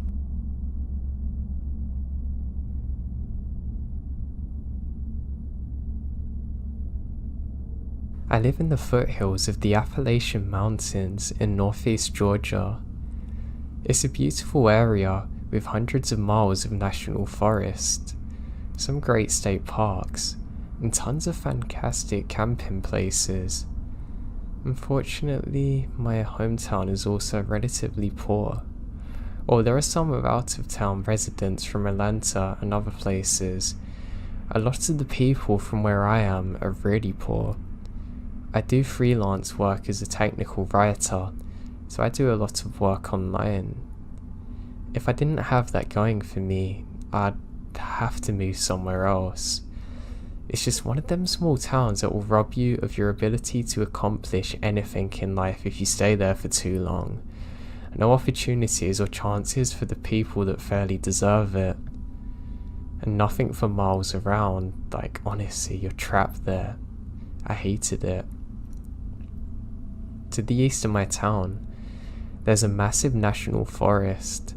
It's loaded with great camping sites and lots of relatively unused hiking trails. I really enjoy hiking on them with my dog, but it can be a bit of an unnerving experience sometimes. It's about a 10-mile drive from town, and there's no cell phone service for miles or houses. In the past, there's been a lot of vehicle break-ins on the trailheads. I mean, literally, the gravel there is littered with bits of broken glass from what I can only assume is break-ins. Sometimes, there's really shifty people hanging around those trailheads or just driving around out on the forest roads. There are really rough roads, and you'll see these beat up $500 cars barreling along them that are meant for a 4x4. Some of the people you see in the cars look like the guy that got crushed by an ATM in Breaking Bad. All that said, it's still a great place to camp. However, you have to be careful. A few years ago, 2 friends of mine and I decided to play paintball in the national forest. We decided to turn the paintball expedition into a camping trip, so we can play the next morning also. After a pretty uneventful day of shooting paintballs at each other, we drive a couple of miles to one of the most popular camping spots. Sadly, a church group or something had taken off all the spots. This really got us annoyed. This was really the only camping spot that we're familiar with, and it's getting late. We decide to keep on looking, so we drive for about an hour further into the woods. By now, it's getting dark, and we're getting worried about finding a spot. We all had GPS on our smartphones, but no service of course. We turn off onto an unfamiliar road that isn't in very good shape. In fact, it looks like the Forest Service rangers used a backhoe to block off the road with a mound of dirt. A broken metal barrier lay in the woods nearby. That being said, it looked like a 4x4 had been going over the mound, so it's worn now. Our F-150 had pretty high clearance, so we decided to go over it. Now, there was an old gravel road on the other side, and the road was pretty much clear of debris. We drove for a few miles down the road, coming across an opening next to a creek. There were some blue traps hanging over a plywood nailed to a tree. That's odd. That said, it was pretty much dark now, and we didn't want to keep driving around all night looking for a camping spot. We left the truck light running, and we set up in the tent. After we set up, I start noticing there's a lot of trash in the woods. I see a green bottle on the ground. I took a look at the label and see that it's a bottle of some home and garden insecticide. I was really tired now and thought someone was dumping some garbage here. None of us thought it was weird that someone would be dumping garbage here when we're more than an hour away from the nearest home. We set up camp, have some beers and made chili from scratch. By this time, it's probably 11 PM and we're eating. We noticed a faint glow from the other side of a nearby hill. At first, we thought it was moonlight filtering its way through the trees. However, the angles don't make sense. It seemed like it was far too bright and wasn't moving. It's a kind of glow you see over a big bright city, and we don't see the light source itself. Since there were no other access roads in the area, we decided it's not campers. The hill was about a quarter of a mile from our campsite, and we investigate. Under normal circumstances, I wouldn't have done it. However, we had a few rum and cokes in our stomachs, and two of us decide to look. My other friend decides to stay. He's gonna do some popcorn on the fire. So we start walking towards the light source, and the situation gets stranger. All the trees in the area have their bark knocked off in a circle around their trunks. It could have been beavers, but why would they go all the way around a tree in a perfect circle? We start talking about the ghosts in pretty loud voices, probably due to our drunkenness. As we're almost to the top, my friend falls and yells out. A few seconds later, the light goes out. We look at each other and decide that maybe we don't need to see what it is after all. Walking back in silence and keep on looking back every few seconds, we decide to turn off our flashlights and return to the campsite with the moonlight guiding us. We get a couple of 100 feet from the campsite. I can see my other friend Isaac walking around. He's wearing a hooded coat that I've never seen him wear before. For some reason, he has a paintball gun. That seems odd. We look at each other. The fire's dying down. We don't see the campsite well. Now, we've been gone for an hour. From the distance, it appears as though my friend is looking for something. He kept walking around the site and peering in. When we're almost back to the campsite, we see our friend walk up the road we came from. We figure he's went to the bathroom and didn't want to wander through the woods like us. When we got back, we sat next to our fire waiting for him to return. All of a sudden, we see him lurch out of the tent and vomits. After we left, he had a few more drinks apparently. We ask him why he's wandering around with the paintball gun, and he gets a strange face and says, "They're locked in the cab of the truck." "Did you unlock it?" "No." We go to the truck and enter the door code and see our paintball equipment just as we left it before. The keys to the truck are hidden underneath a magnetic fob. I get a sinking feeling. What were you doing after we left? I watched a movie then fell asleep. But wait, you were walking around with a paintball gun, right? Did you just change jackets?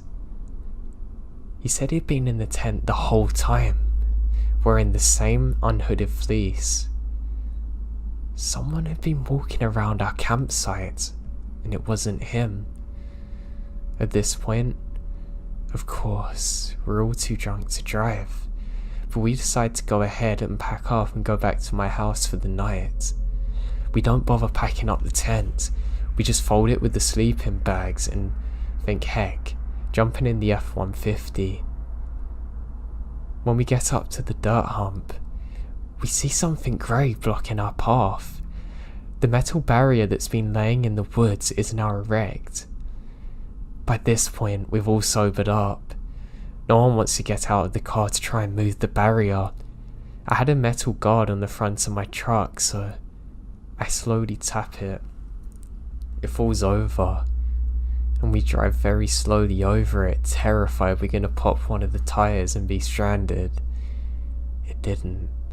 As we drive down the road, we see a vehicle following us with its lights off. It's probably 1,000 feet behind us, but we keep catching glimpses of it on the moonlight. I now begin to drive as quick as I possibly can. The vehicle keeps pace. It doesn't get any closer though. It just stays 1 or 2 turns behind us, but always follows. After 45 minutes of speeding, we get back to the main paved road. I start to drive everyone back to my home and decide to go a different way. I've never experienced anything like it in my life. Rural camping can be very dangerous, and we've never went back there since.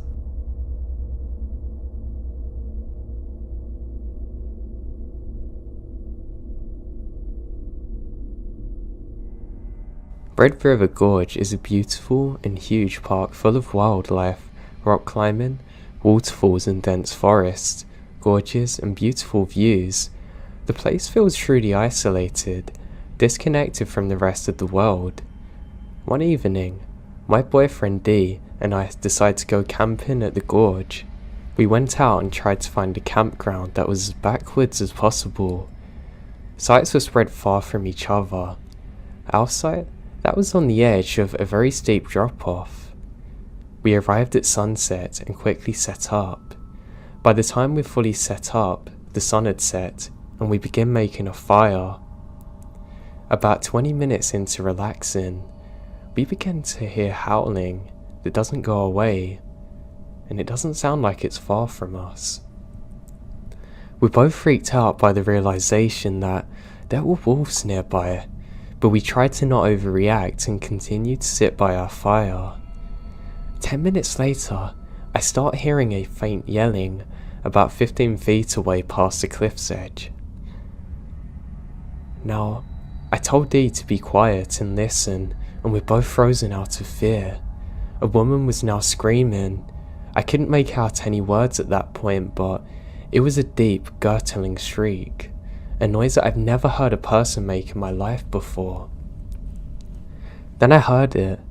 She was screaming, "Help, please someone help. Someone please help me," repeating this over and over again, howling at the top of her lungs. I'm terrified. She could have been turned around in the dark and fallen off the cliff. She could have been attacked by wolves or a bear or bitten by a snake. At this point we both sprinted into my car, frantically climbing inside, locking the doors. I tried calling the police but have no service. I threw the car in reverse and sped down the dirt road to find anyone that could help. The shrieks continued.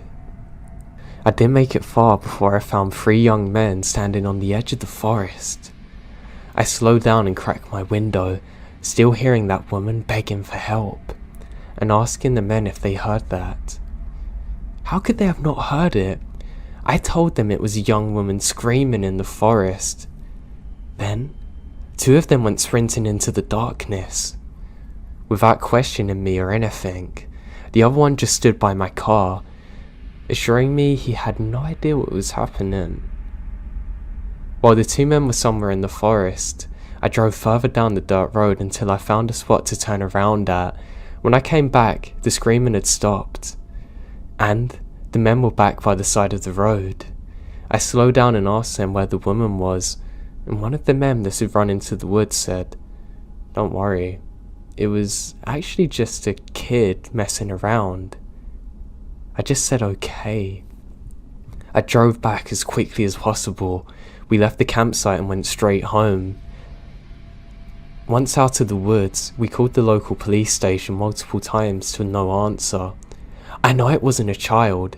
I've never heard such primal screams in my life. It made my skin crawl and my heart race just thinking about it. What did those men do that night? What was I a witness to?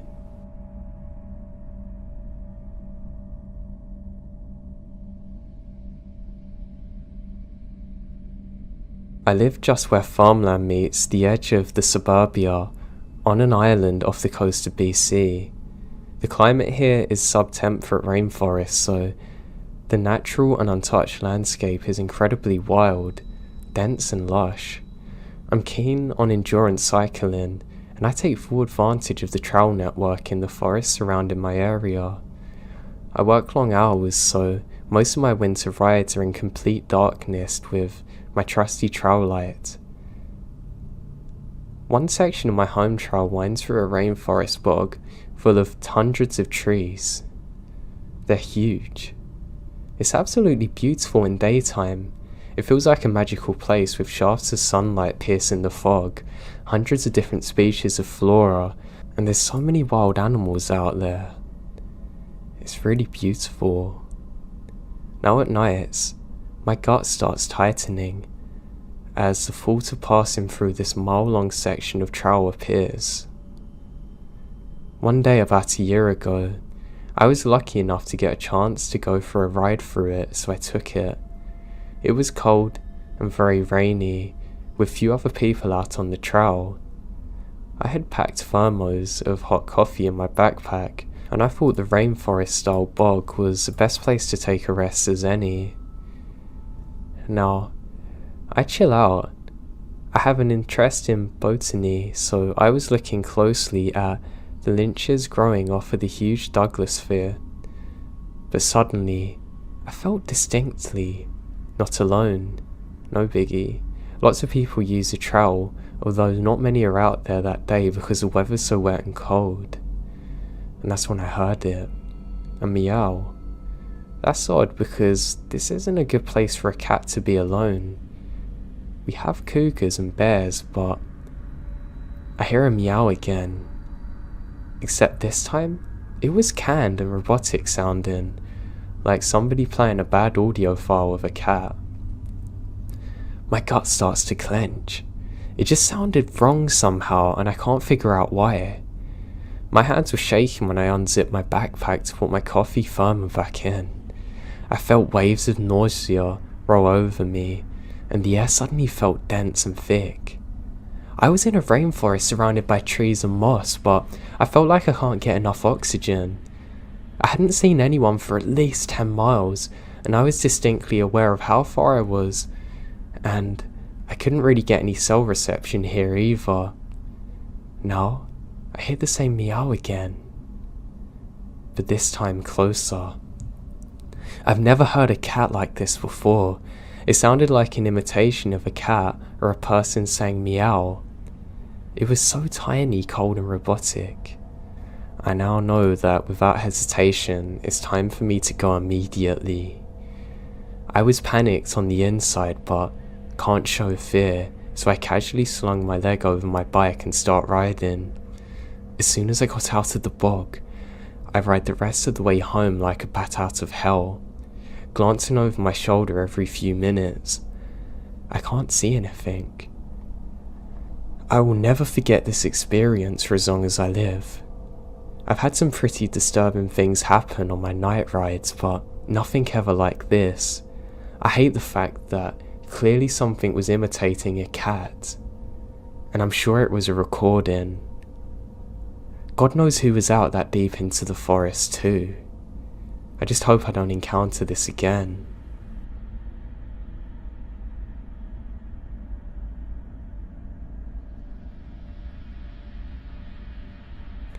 I used to love going for long hikes in the forest near where I live. I usually did it on summer's evenings. Yeah, I know this probably isn't the safest thing to do, but I always had my hunting rifle on me anyway. I mean, I'd be stupid not to. All it takes is one wild animal to go for you, and if you're unarmed, good luck to you. So anyway, I set out one summer's evening. I had my iPod playing some really chill songs and I felt really good about myself. I can't really get cell phone signal where I go because the trees cover it, but I like listening to my music. Now I was a good 40 minutes into my hike. There was enough moonlight for me to see where I was going. That's how I normally planned my hikes, when the moon was out of its brightest on the most clear days, so I can see everything. I'm really enjoying myself this night. I found true tranquility. I decided to stop for a minute, take off my headphones, and just pour out some of the hot chocolate I had in my flask. Now the second I do this, I have the feeling that I'm not alone, and I can't describe this feeling. It's almost like I'm comfortable in my own presence, but I don't want to be joined by anyone else, and this unsettles me. I just think I'm just being a little paranoid. I say to myself, thank God I've got my rifle, and I could have sworn I heard a laugh afterwards. No, it must have been just an animal, surely. So I go about drinking my hot chocolate. As I do so, and I'll never forget this, I hear someone whisper behind me, "Mind if I have some?" And a terrifying laugh follow. Now the next few seconds is a complete blur as I fumble, fall over getting up, grab my rifle, and scream myself, and sprint in the complete opposite direction to where I heard the voice and back onto the trail. I try and scream out that I have a gun, but I can't get the words out. What's worse is I hear rustling behind me. I continue sprinting up the trail, only to slip temporarily again, and now on my back. I lay there wondering whether it's better to pretend I'm still. I look behind me, and I can see what appears to be the butt of a cigarette lit in the distance. Well, looks like I'm going to keep moving then. I get up again, and scream I have a gun and I'm not afraid to use it. What's worse, I'm sure I hear laughter in the distance after saying this. I sprint all the way back to my car. I don't even bother going back for my flask or anything. I immediately get on my radio and call it into the park rangers in the area, who say they're going to check it out and they want me to show them exactly where it is. I say you've got no chance and speed out of there. And the whole drive home, I can't stop thinking, who in their right mind was out there? How long were they stalking me for, and what on earth did they want? They clearly weren't mentally sane, whoever or whatever this was. Now, I don't believe in the paranormal, but this could have easily been something like that, because why would you be out there with no torch or anything? Maybe it is an insane person. All I know is that I never got to the bottom of it, and I never went out on my own in the woods at night again.